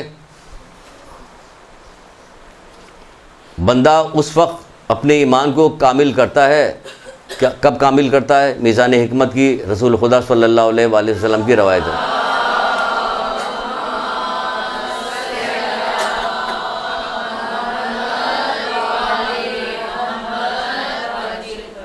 हम भी समझ रहे हैं ये ज़रा मुश्किल काम है, अभी से सोचना शुरू किया कि हमें ये चीज़ छोड़ना पड़ेगी, तो वो आवाज़ से भी पता चल रहा है कि दुश्वारी पेश आ रही है, थकन महसूस हो रही है। मालूम था मुझे पहले से भी कि ये ज़रा बाप खुश्क है, लेकिन ये फ़ायदेमंद बहुत है। खुश तो है, फ़ायदेमंद बहुत है। जब आदमी बीमार होता है और कोई दवा खाता है तो ये थोड़ी देखना पड़ता है कि उसे ये दवा जो है मज़ेदार है मज़ेदार नहीं। ये तो बच्चों के लिए, नादानों के लिए, बेवकूफ़ों के लिए बात की जाएगी। ये स्ट्रॉबेरी फ्लेवर की है, ये बेटा जो है वनीला फ्लेवर की बेवकूफ़ बना के बच्चों को पिलाई जाती है। तो आप बच्चा तो नहीं है, तो बड़ी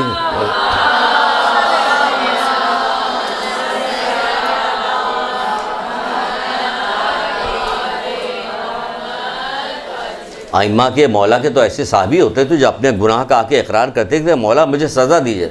अल्लाह अकबर। तो समझते थे ना कि हमें आखिरत की सज़ा जो है बर्दाश्त नहीं होगी हमसे, आखिरत यहाँ बर्दाश्त कर, जो मौला मुझे सज़ा दीजिए। इसकी क्या सज़ा? कि तुझे इसके 3 सज़ाएँ हैं, या तेरी गर्दन उड़ा दी जाए, या तुझे पहाड़ से फेंक दिया जाए, या तुझे आग में जलाया जाए। कहने मौला इसमें सबसे सख्त कौन है? कहने आग में जलाना। अल्लाह अकबर। मैं वो अपने लिए पसंद करता हूँ।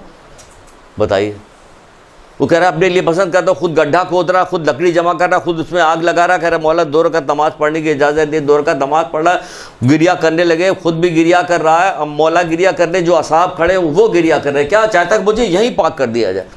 अरे आप अपने तौर पर भी नहीं चाहते, ये कह के सख्त है, ये है वो है, तो नहीं, कोई सख्त नहीं है, कोई सख्त नहीं। हम दुनिया में ही पाक साफ़ होकर जाना चाहते हैं और इसका कोई मसला नहीं है। मसला नहीं, क्या ज़रूरत है कि हमें जब तक कि हमारे लिए लाखों आदमी जमा ना हो तब किसी तरह से हमारी शफात हो। हम यही चाहते हैं कि हमारी शफात हो जाए, दुनिया में मुझे ऐसे दिखा दे, दुनिया में ही मुझे दिखा दे। सहीफ़े कामिला में इसकी भी रवायत मौजूद है, हमें दुनिया में जो है हमें ये चीज़ दिखा दे, वाज़े तौर पर समझ लो, किसी शुबह इबहाम के बगैर पहचान लो, ये चीज़ तेरे हमागिर इक़्तिदार के सामने मुश्किल, तेरे कुदरत के मुकाबले में दुश्वार नहीं, कि मुझे यही पता चल जाए कि मैं बख्शा गया हूँ।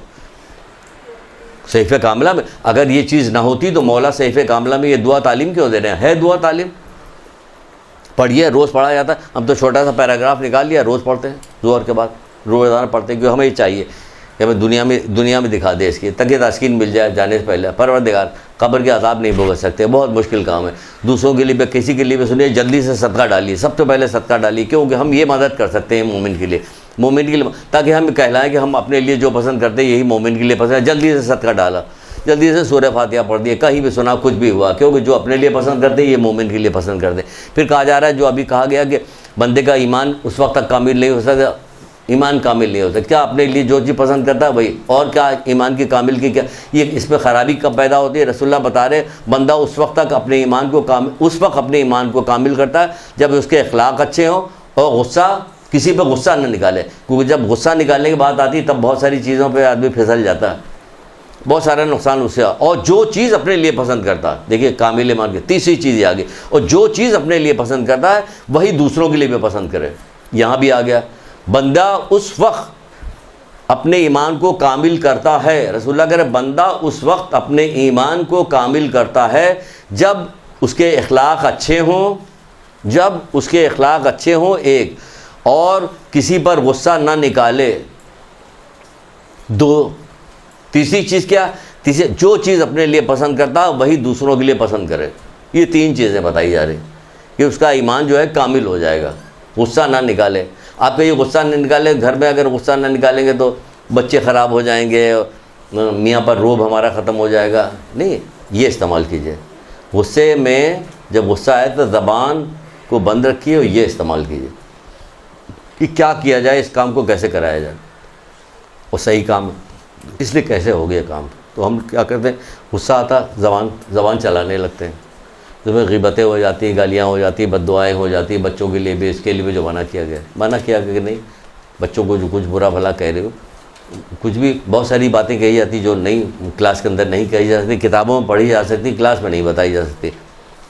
वरना बहुत सारी, जैसे बच्चों का कम बखत, यहाँ अपने बेटे को कम बखत, बेटी को कम बखत कह रहे हो, कम नसीब वाला कह रहे हो, अल्लाह तुम्हारे नसीब को बड़ा करे, यहाँ आओ, इधर आओ, इधर आओ।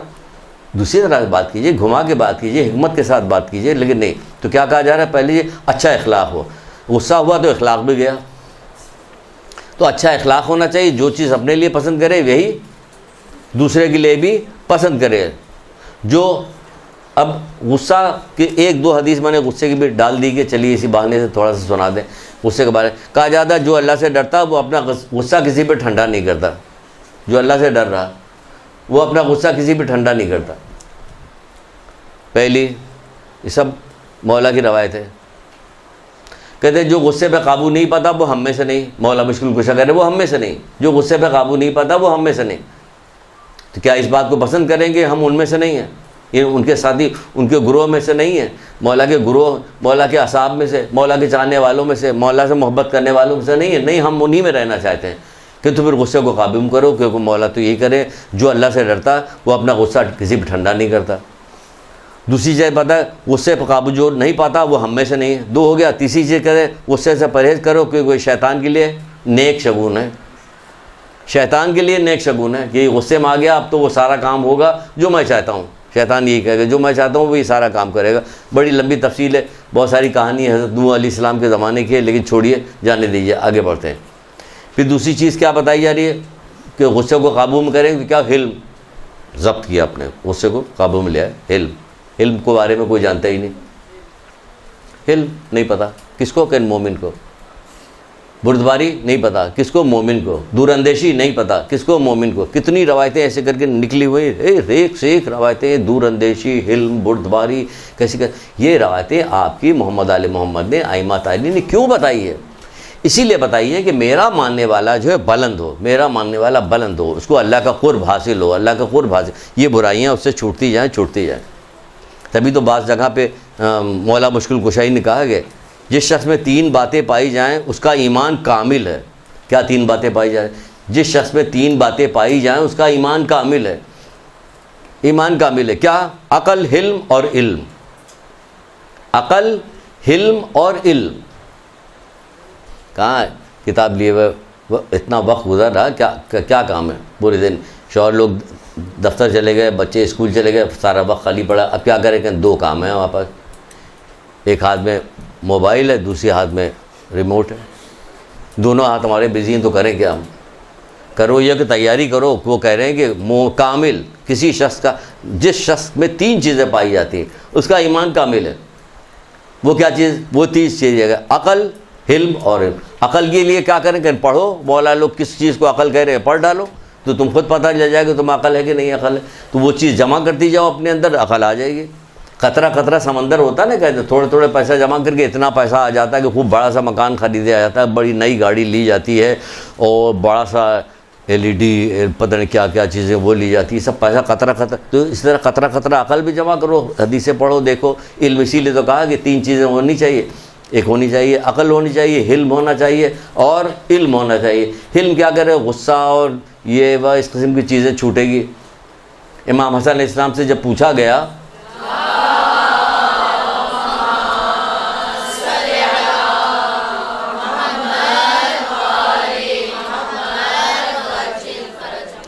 पूछा कि हिल्म क्या मौला?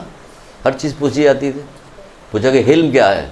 तो आपने क्या फरमाया? गुस्से का पी जाना, गुस्से का पी जाना, ये कहलाता हिल्म। और नफ्स को काबू में रखना। किसी जगह पर क्या? गुस्से का पी जाना, दुश्मनों को बेखबर रखना और दोस्तों के साथ मुदारात करना। यहाँ सारी चीज़ें इसके ऊपर फैला कि पूरे ज़माने को बताई जाती है, हम कहाँ हैं, कहाँ जा रहे हैं, कहाँ आ रहे हैं, क्या काम कर रहे हैं, क्या काम में, कोई चीज़ नहीं छोड़ी जाती कि जो चीज़ इसके ऊपर डाली न जाए। बड़ा छोटा सब सारी चीज़ दुनिया जहान के लोगों को पता होती कि क्या कर रहे हैं हम। क्या वो कह रहे हैं? दुश्मन को बेखबर रखो। पूछा गया गुस्से का पी जाना, गुस्से को पी जाओ, दुश्मन को बेखबर रखो, दोस्तों के साथ मुदारात करो। ये कहा जा रहा है, वो तो ये बता रहे हैं। फिर कहा जा रहा है जिसमें सब्र नहीं, तहम्मुल। मौला को भी कोई ऐसा बंदा चाहिए कि जो मौला की मदद करे। किसको ज़रूरत? मौला की तो कोई ज़रूरत नहीं, सबको मौला की ज़रूरत है, मौला को किसी की ज़रूरत नहीं। लेकिन एक अजीब व गरीब कौल मौला का है, जो भी थोड़ा बहुत वक्त है, वो क्या फरमाते हैं? बड़ा बांधने वाला है कि इसको बांधा जाए, कि अगर गौर किया जाए कि सब मौला की तरफ, यहाँ कि नादे अली भी जो पढ़ा जाता है कि अल्लाह के रसूल ने कब कहा, कब बुलाया, क्या क्या, हर आदमी को ज़रूरत है मौला मुश्किल कुशा की। और मौला मुश्किल कुशा क्या कह रहे हैं कि मेरा मददगार कौन है? मौला मुश्किल कुशा कह रहे मैंने सब्र और तहम्मुल को बहादुरों से बढ़कर अपना नासिर और मददगार पाया। नहीं समझ में आया? हमने वो कह रहे पाया, वो कह रहे नहीं समझ में आया। हम देख रहे हैं, वो कह रहे हैं कि मैंने सब्र और तहम्मुल को पूरी ज़िंदगी मौला की ज़रा देखिए, तो आप कहिएगा सही तो है, सही तो कह रहे हैं मौला। मैंने सब्र और तहम्मुल को बहादुरों से बढ़कर अपना नासिर और मददगार पाया। क्या किसी की मजाल थी जो गर्दन में रस्सी बांध सकता था? सब्र और तहम्मुल को नासिर और बहादुरों से ज़्यादा मददगार पाया, बहादुरों से बढ़कर अपना नासिर और मददगार पाया। क्या किसी की मजाल थी? क्या क्या बात बताई जाए कि मजाल थी? तो वही जो शुरू की बात कही गई थी हज़रत ज़हरा की, सब यहाँ पे आ जाएगी। क्या किसी की मजाल थी? नहीं कर सकता था। लेकिन किस चीज़ के लिए सब्र किया? दीन के लिए सब्र किया। क़यामत तक के लिए जाना था दीन, उसके लिए सब्र किया। उसलिए आए थे तो सब्र करके दिखाया कि देखो मेरा जैसा भी कोई सब्र करने वाला। तभी तो कह रहे हैं मैंने सब्र और तहम्मुल को बहादुरों से बढ़कर अपना नासिर और मददगार पाया। क्या किसी की मजाल थी कि आता दरवाजे के पास और ज़ोर से आवाज़ भी दे सकता था? क्या किसी की मजाल थी? वो सारी कहानी सुन जाइए कि किसी की मजाल थी? नहीं मजाल थी। लेकिन मौला ने क्या किया? सब्र किया। किस चीज़ के लिए सब्र किया? इस चीज़ के लिए सब्र किया कि दीन आगे की तरफ जाए, दीन आगे बढ़े। तभी तो उस औरत ने कहा था, जब कहा थे एक बच्चे के लिए 2 औरतें लड़ती हुई आई थी। मौला के सारे वाक़यात हैं, आप लोग ज़्यादा बेहतर जानती हैं। आप में से बहुत सारी ख़वातीन जो है, बच्चियाँ जो है, वो मजलिसें पढ़ती हैं, लेकिन उसका बेटा, मेरी बहनों, मेरी बच्चियों, नतीजा भी दिया करो ताकि लोगों की इस्लाह हो जाए। अगर किसी की इस्लाह हो, तुम्हारे हाथों एक फ़र्द भी हिदायत पा जाए, बाकी तुम्हें पता है कि क्या हो गया। आसमान से आने वाली रोशनी जिस जिस चीज़ पर पड़ती है, तमाम चीज़ों से अफजल है। तो इससे ज़्यादा भी तुम्हें कुछ चाहिए क्या? जैसे कि अभी शुरू में हज़रत ज़हरा बता चुकी कि हमको ज़मीन और आसमान के बराबर भर के जो हीरे जवाहरात दिए जा रहे, मुझे तुम्हें बताने में क्या तकलीफ़ हो सकती है? उसने कहा कोई तकलीफ़ नहीं हो, कर मुझे ये मिल रहा, तो आपको भी ये मिल रहा। आपको सारी चीज़ें इसी दुनिया में चाहिए। अगर इसी दुनिया में चाहिए, कितनी बेवकूफ़ी का काम आप करेंगे इस दुनिया में। इधर आँख बंद हुई, सब जो चीज़ चाहिए था सब छूट गई। अल्लाह ताला जो है ना, मोमिन को सब चीज़ यहाँ थोड़ी देता, फिर क्या देता? कहा जहाँ तुझे, शुरू में कहा था, जहाँ तुझे सख्त ज़रूरत पेश आएगी, तेरे अमल की जज़ा वहाँ दूंगा मैं। बिल्कुल इब्तिदा में थे ना हज़रत आदम की जो बात सुनाई गई थी, वहाँ दूंगा तुझको। तो बहरहाल ये कहा जा रहा है कि मैंने सब्र तहम्मुल को बहादुरों से बढ़कर अपना नासिर और मददगार पाया। आपके मौला ने सब्र तहम्मुल किया, आप भी सब्र तहम्मुल कीजिए ताकि अपने हिस्से की नेकी पा सकें। आप उस औरत की बात कर रहे थे, 2 औरतें लड़ती हुई आई थी एक बच्चे के लिए, तो मौला ने क्या काम कहा था? मौला ने कहा था कम्बत से कहा 2 टुकड़े कर दो, आधा इसको दे दो, आधा इसको दे दो। तो जल्दी से वो औरत चीख पड़ी कि नहीं इसी को दे दी, इसी भाई बच्चा इसको दे दो, क्योंकि वो चाह रही थी कि जहाँ रहे जिंदा रहे। मौला चाह रहे थे दीन जहाँ रहे जिंदा रहे, बाकी तो अल्लाह का काम है, वो आके उसको सही करवा लेगा कि कैसे होगा, लेकिन ज़िंदा तो रहे। इसलिए उन्होंने सब ये जुल्म बर्दाश्त किया, सारा जुल्म बर्दाश्त किया। फिर कहा जा रहा कि छोड़ें सब्र के ऊपर।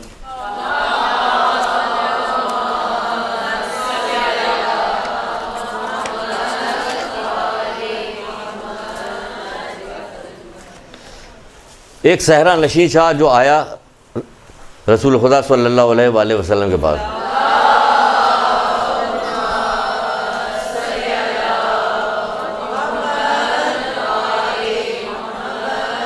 आप जंग के इरादे से कहीं जा रहे थे, उसने आया और रकाब पकड़ ली।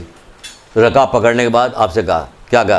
कि या अल्लाह के रसूल, मुझे ऐसी चीज़ की तालीम दीजिए जिसकी वजह से मैं जन्नत पे चला जाऊँ, है ना? मुझे ऐसी चीज़ की तालीम दीजिए जिसकी वजह से मैं जन्नत पे चला जाऊँ। अब वो जंग के लिए जा रहे हैं रसूलुल्लाह, अब एक फ़िक्रा क्या ऐसी बात बता दें एक जुमले में कि वो जन्नत पे चला जाए, वरना एक जुमले तो बहुत सारी चीज़ें आप उसको लेके बैठ जाती। नमाज जन्नत की कुंजी है, सब नमाज पढ़े जा रहे हैं, नमाज पढ़े जा, जन्नत है ना, हदीस है ना, नमाज जन्नत की कुंजी। अब नमाज की जन्नत को पढ़ते चले जाए, सिर्फ नमाज ही पढ़ रहे हैं, नमाज ही पढ़। भाई नमाज तो 72 के 72 सारे फ़िरक़े वाले पढ़ रहे हैं, तो क्या जन्नत की कुंजी बन रही है? तफसील फिर इसकी आ गई कि जन्नत की कुंजी ये कैसे बनेगी। आपने तो अपने तौर पे जो कुछ करना कर लिया, वहाँ घुमा रहे तो घूम ही नहीं रही, फिर क्या होगा? क्योंकि पूरी तफसील जाननी पड़ेगी कि जन्नत की कुंजी कैसे बनेगी। नमाज जन्नत की कुंजी। एक आदमी अल्लाह के रसूल के पास आया और कहने लगे, देखिए ये याद रखिए कि जब कोई जुमला आपको मिले, होशियारी, ये दुनिया में जब तक ज़िंदा है ना तभी ये काम कर लीजिए, किसी चीज़ छोड़िए मत कल के ऊपर, आज कर लीजिए, सोचना शुरू कीजिए, इरादा कीजिए, दुआ कीजिए, हर थोड़ी देर के बाद हर चीज़ में दुआ, हर चीज़ में दुआ, हर वक्त दुआ करती रहिए। ये कितनी अहम तरीन चीज़ है। शायद अभी एक आध रवायत शायद आ जाए कोई, तो बहरहाल तो अल्लाह के रसूल के पास आया, कहने लगा मैं सबसे बड़ा आलिम बनना चाहता हूँ, क्या करूँ मैं? अब बताइए, सबसे बड़े आलिम के लिए कहा जाता है कि तुम कुम जाओ, तुम इराक़ जाओ, तुम ईरान जाओ, वहाँ जाओ, 10 साल 12 साल 15 साल 20 साल तक पढ़ते रहो तो सबसे बड़े आलिम बन जाओगे, है ना? यही कहा जाता है ना। और कैसे सबसे बड़ा? कहना अल्लाह से डरो, अल्लाह से डरो। अब कितनी बड़ी तफसील है अल्लाह से डरने में। कहने हमारे पास तो तफसील तो है, लेकिन हमने इन्हीं से एक जुमला ले लिया अल्लाह से डरने के लिए, क्या? जो अपने लिए पसंद करो ये दूसरे के लिए मुसलमान है। हम डर तो रहे हैं तभी तो कर रहे हैं ये।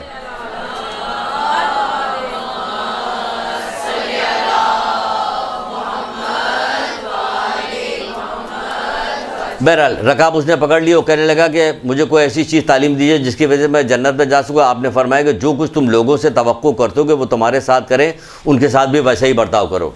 सुभान अल्लाह। जो कुछ तुम तवक्को करते हो लोग तुम्हारे साथ करें। आप कब चाहिए कि जैसे ही आप कहीं दाखिल हो किसी घर में आपको थपेड़ लगाना शुरू कर दे, चमेट मारना, सब कहीं इस्तकबाल का आओ आओ आइए आइए आइए आइए शहनाज भाभी तशरीफ़ लाइए, ये कीजिए, है ना, यही कहिएगा। इज़्ज़त चाहती कि आपको इज़्ज़त की जाए, आपको खुदा हाफिज़ साथ इज़्ज़त के आपको रुखसत किया है, तो आप भी कहने लगे, क्या कहने लगे कि आपने फरमाया जो कुछ तुम लोगों से तवक्को करते हो वो तुम्हारे साथ करें, भाई यही काम तुम दूसरों के साथ भी करो, और जो कुछ तुम अपने लिए पसंद करते हो यही दूसरों के लिए भी पसंद करो, तुम क्या होगा कि तुम जन्नत पे चले जाओगे। कितना आसान नुस्खा जन्नत पे जाने का बताया कि नुस्खा तो आसान है, इसमें अमल कितना मुश्किल है। लेकिन क्या अमल मुश्किल है?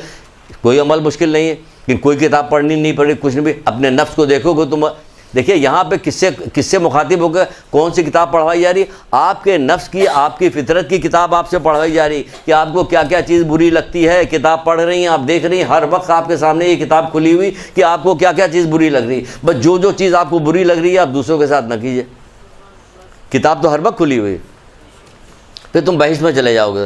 फिर एक जगह कहा जा रहा है, देखिए कोई जगह छूटी नहीं है, मैं आप ही जैसा हूँ, मेरे पास 2-4 किताबें हैं, उसमें से ढूंढ के निकालिए। उलमा अगर ये बात करेंगे तो पूरी मोटी किताब लिखी जा सकती है इसके ऊपर कि जो चीज़ अपने लिए पसंद करते हो यही दूसरों के लिए पसंद करो। इतनी ज़्यादा रवायतें मौजूद होंगी, हमारे पास तो थोड़ी सी किताबें थी जिससे मैंने निकाला। तो देख लीजिए यहाँ का, उस शख्स की दोस्ती में कोई भलाई नहीं है। सुनिए, देखिए दोस्ती के बाब में कहाँ इसको रखा गया। उस शख्स की दोस्ती में कोई भलाई नहीं, कि शख्स की दोस्ती जो तुम्हारे लिए वो कुछ पसंद न करे जो अपने लिए पसंद करता है। उस शख्स की दोस्ती में कोई भलाई नहीं। देख लीजिए कि कहाँ से कहाँ बात मौला लेके आ रहे हैं, क्योंकि उस शख्स की दोस्ती में छठे इमाम जाफर सादिक अलैहिस्सलाम फरमा रहे हैं।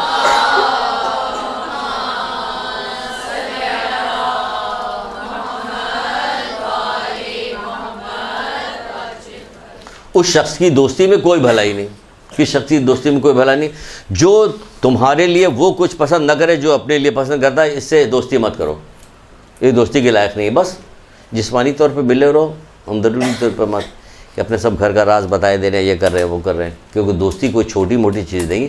सैकड़ों की तादाद में रवायत सिर्फ़ और सिर्फ दोस्ती के बारे में, कोई नहीं तो खाली मौला की आपको हम सुना दें 60, 70, 80, 100 तो हमने एक जगह जमा की हुई, जब हमने देखा कि दोस्ती इतनी अहम तरीन चीज़ है, कहना हाँ इतनी अहम तरीन चीज़ है कि दोस्ती के ऊपर मौला मुश्किल खुदा जैसे इन्हें 100-150 रवायतें बयान कर दी कि दोस्ती किससे करनी किससे नहीं करनी चाहिए। हमारे यहाँ कभी बच्चा स्कूल जा रहा, सब कुछ दे रहा है, लंच बॉक्स दिया जाता है, बाज़ार की चीज़ मत दो, घर की चीज़ सैंडविच बना के दो, बाज़ार की चीज़ें खाएगा तो पेट ख़राब होगा वगैरह, वह सब कहानियाँ सुनाई जाती। कभी उसे बताया जाता है किससे दोस्ती करना किससे दोस्ती नहीं करना। कॉलेज यूनिवर्सिटी बच्चियाँ जा रही, किससे दोस्ती करना किससे दोस्ती नहीं करना, क्या पूरी पर्चा दे दे कि बेटा देखो ये याद कर लो, अब कॉलेज में तुम्हारा एडमिशन होने जा रहा, ये याद कर लो किससे तुम्हें मिलना किससे नहीं मिलना, किससे दोस्ती करना किससे सिर्फ जिस्मानी तौर पर ऐसे हलो हलो साफ सलामत करना, किसी दिली तौर पर मुलाकात करनी करना, नहीं बताया जाता। फिर इन्होंने क्यों बताया? और देखिए कितनी अहम तरीन चीज़ बताई। कहा जा रहा जो तुम्हारे लिए वो कुछ पसंद ना करे जो अपने लिए पसंद करता, उस शख्स की दोस्ती में कोई भलाई नहीं, कोई अच्छा ही नहीं, उसकी दोस्ती में बेकार है। क्योंकि दोस्ती है क्या चीज़? कहते दोस्ती इतनी अहम तरीन चीज़ है कि दोस्ती एक अच्छा रिश्ता कहलाता है।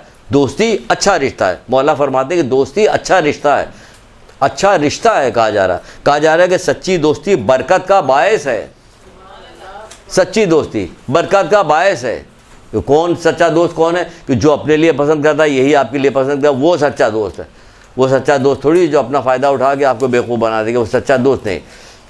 जो दोस्ती अल्लाह के लिए की जाती है वो करीबी रिश्तेदार से ज़्यादा मजबूत होती है, जो अल्लाह के लिए की जाती है। अल्लाह के रज़ा के लिए दोस्ती की जा रही, वो करीबी रिश्तेदार से भी ज़्यादा मजबूत होती है। जो तुम्हारा ख्याल रखे वो तुम्हारा दोस्त है। चलिए आगे, यानी कि जो कुछ अपने लिए पसंद करता हो यही तुम्हारे लिए पसंद करता हो, ये तुम्हारा ख्याल कर रहा। फिर एक जगह पे फिर कहा जा रहा हर उस काम से बचो जो इंसान अपने लिए पसंद करता है और आम मुसलमानों के लिए नहीं पसंद करता। मौला मुश्किल कुशा है बचो इस काम से, यानी कि इसमें कोई ख़राबी है, इसमें कोई तुम्हारा नुकसान है, कि हर उस काम से बचो कि जो इंसान अपने लिए पसंद करता है आम मुसलमानों के लिए पसंद नहीं करता। फिर एक जगह पे रसूल खुदा सल्लल्लाहु अलैहि वसल्लम ने बताया, लेकिन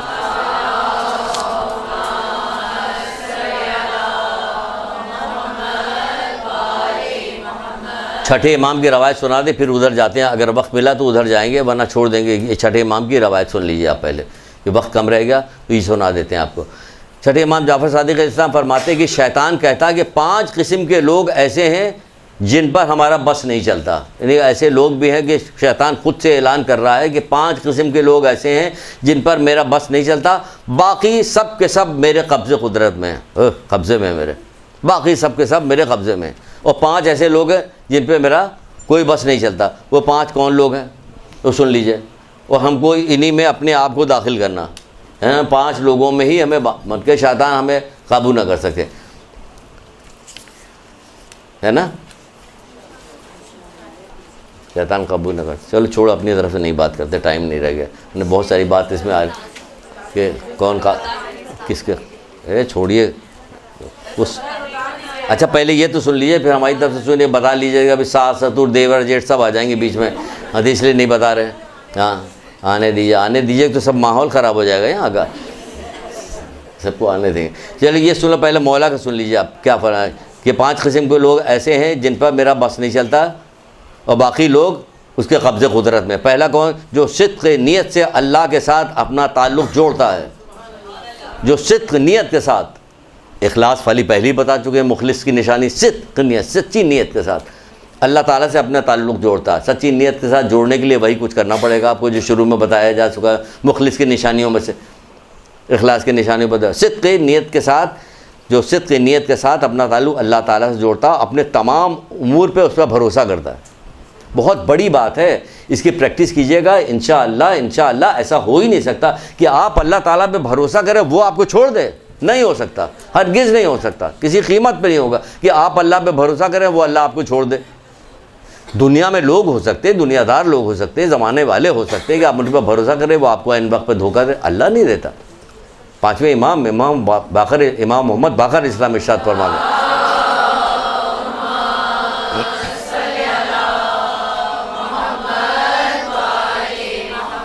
अल्लाह अकबर, क्या खूबसूरत बात कही। कहते हैं अल्लाह ताला तो मोमिन के साथ कुछ भी नहीं करता मगर खैर, क्या कहने, कुछ भी नहीं करता मगर खैर। नारा लगाते रहे अल्लाह अकबर का नारा लगाए, तस्बीह पढ़े सुभान अल्लाह अल्हम्दुलिल्लाह ला इलाहा इल्ला, कितना अच्छा मेरा रब है, कितना बेहतरीन मेरा परवरदिगार है। अल्लाह की करम नवाजियाँ, अल्लाह की मोहब्बत हम कहीं दूर दूर तक छू भी नहीं सकते। अगर छू जाए तो हम पागल हो जाएं। परवरदिगार इतना गज़ब का मोहब्बत करने वाला हमसे है कि हम सोच भी नहीं सकते। हमारी अगर इस चीज़ पे ही गौर करें कि अल्लाह बंदों के साथ कितनी मोहब्बत करता है, तो यकीन जाने कि रोते रोते आँखों से आंसू की जगह खून जारी होना शुरू करे, मेरा रब इतनी, और हम इतने नाफरमान हैं। तो क्या कहा जा रहा है यहाँ पे, कहा जा रहा है सिद्क़ नियत के साथ अल्लाह के साथ अपना ताल्लुक़ जोड़ता है और तमाम उमूर उसी के हवाले कर देता है, उसी के सुपुर्द कर देता है। और दूसरी चीज़ क्या बताएगा, जो शख्स रात और दिन कसरत के साथ तस्बीह करता है, ये उसके काबू में नहीं आ सकता। ये 2 ये काबू में, रात और दिन तस्बीह कर, आप तस्बीह बांधिए, तस्बीह लगाइए, अपने ऊपर जिम्मेदारी अपनी करार दीजिए कि मैं जब तक ज़िंदा हूँ सुबह के वक्त ये पढ़ूँगा, दिन के वक्त ये पढ़ूँगी, अब ज़ोहर की नमाज़ के बाद मगरिब के करीब आ रहा तो ये मुझे पढ़ना है, रात को सोने से पहले ये पढ़ना। एक दफ़ा आप तरीक़ा बना लिए, 40 दिन तक उसको करती रही, कभी छूटने वाली नहीं, क्योंकि तस्बीह के अंदर, इस ज़िक्र के अंदर खुद इतनी कशिश और खूबी है कि वो आपको वक्त फराहम करेगा, लोगों को आपसे दूर करेगा जो उसमें, जो उसके पढ़ने में माने हो रहे हैं, जो रुकावट डालें वो रुकावट ख़त्म कर देगी। ये तस्बीहात ख़त्म करे, ये सारी बड़ी बड़ी मुसीबतों को ख़त्म कर दी थी, इसको ख़त्म करने में क्या देर लगी। तो क्या कहा जा रहा है, दूसरा वो शख्स हमारे काबू में नहीं आ सकता। कौन सा, जो रात और दिन कसरत से तस्बीह करता है, रात और दिन कसरत के साथ तस्बीह करता। फिर तीसरा शख्स वो है जो अपने मोमिन भाई के लिए वही कुछ पसंद करता है जो अपने लिए पसंद करता है। शैतान के काबू में नहीं आ सकता ये शख्स, कि जो अपने मोमिन भाई के लिए वही पसंद करता है जो अपने लिए पसंद करता है। शैतान कर रहा है, ये मेरे काबू में नहीं आ सकता। फिर चौथी चीज़ क्या है, अगर उस पर कोई मुसीबत नाजिल होती तो वह वावेला नहीं करता। क्यों नहीं करता? देख नहीं रहा मेरा परवरदिगार, मेरा परवरदिगार तो देख रहा कि मेरे साथ क्या हो रहा। तुम राई के दाने के बारे में नेकी करोगे वो भी देखोगे, राई के दाने के बारे में बदी करो। जब अल्लाह ताला एक एक सेकंड एक एक चीज़ हमारी देख रहा तो ये नहीं देख रहा मेरे पर मुसीबत नाजिल हो, पर जब चाहेगा तब हटा देगा, नहीं चाहेगा तो रोके रखेगा, क्योंकि इसमें हमारे कोई फ़ायदा है तभी रोका, कोई फ़ायदा है। फिर 5वीं चीज़ क्या बताई जा रही है, जो कुछ परवरदिगार ने उसके मुकद्दर में रिस्क लिख दिया है उस पर वो राज़ी रहता है। ये पांचवी, यानी हराम नहीं करता, हराम हलाल नहीं कर रहा होता कि इधर से कमाए इधर से लाए तो राज़ी। वो जिसके पर निकल आया था बंदे के, वो आपको याद हो गए ना वाक़यात, कितने वाक़यात बार बार सुनाते हैं कि शायद ज़िंदगियों में जहाँ कहीं मौका मिले याद आए तो उस पर अमल करे आदमी, इसलिए सुनाते बार बार। वो जो कब्र से निकला था तो उसके पर निकल आए थे, उड़ता हुआ जन्नत में चला गया था, जन्नत की नेमतों से लुत्फ़अंदोज़ हो रहा था। तो फरिश्तों ने पूछा था कि तुम इतने जल्दी यहाँ क्या करने के लिए आ गए, तुमने पुल सरात देखा, मैदान क़यामत देखा, उसके जहन्नुम के पहुँचे, वो सब चीज़ का इनकार कर, नहीं हमने कुछ नहीं देखा, कुछ नहीं। कहे तुम किस नबी की उम्मत से हो? अल्लाह अकबर, आप हज़रत ज़हरा के बाबा के उम्मत से हैं आप अपनी खुशनसीबी तो देखें। तो उन्होंने जवाब दिया,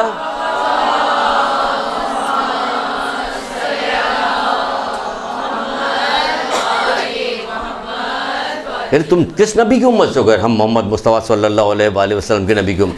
कहते तुमको खुदाई की कसम है, बताओ कि तुम क्या काम किया करते थे। खुदा की कसम दे रहा कि तुम बताओ क्या काम। दो काम बता रहे हैं जिसमें से एक ये आया आखिरी जो है, दो काम। क्या काम? क्या महफिल हो या तन्हाई हो, अल्लाह ताला की से मासियत करते हुए हमें हाया आती थी। यहाँ तो महफिल में बैठ के सारा काम हो रहा होता, महफिल हो या तन्हाई हो, अल्लाह ताला की मासियत करते हुए हया होती थी और अपने तकदीर की कमी बेशी पर हम राज़ी रहते थे। कहते फिर तो तुम्हें यह हक़ मिलना था। तो यही यहाँ कहा जा रहा है कि जो कुछ परवरदिगार ने उसके मुकद्दर में रोज़ी लिख दी है उसके ऊपर वो राज़ी रहता है। और हम अब इस पर राज़ी हैं कि कोई दरवाज़ा खटखटाना कि हमें निकाला जाओ, आप भी अल्लाह ताला का शुक्र है। तो उम्मीद है कि परवरदिगार कुछ चीज़ें छूट गई हैं, कभी और मौका मिला तो इस चीज़ें मज़ीद हम बताएंगे क्या क्या चीज़ें छूट गई, तो क्या कैसे कैसे बताया जाए। इंशाअल्लाह दुआ करते हैं कि परवरदिगार मोहम्मद आले मोहम्मद के सदक़े में तमाम वो चीज़ें जो हमारे रास्ते में मोहम्मद आले मोहम्मद के कलाम में, अल्लाह के कलाम में, अल्लाह के हुक्म में करते हुए जो रोड़ा पड़े, जो बंदिश आए, वो सब हट जाए परवरदिगार, और हमें सिद्क़ दिल के साथ इस पर अमल करने की तौफीक दे। दुनिया और आखिरत की तमाम बुराइयों से परवरदिगार हमें महफूज रखे। जो बीमार है परवरदिगार उसे शिफा दे, जो कर्ज़दार के कर्ज़ों का अदा करे परवरदिगार, जो बच्चियाँ बर के लिए बैठी हैं परवरदिगार उनको नेक और साले अच्छा खुशनसीब घराना करार दे और बंदे हमारे गुनाहों को माफ़ कर दे, हमें जवारे रहमत में जगाते। एक दुरूद पढ़िए मोहम्मद आले मोहम्मद।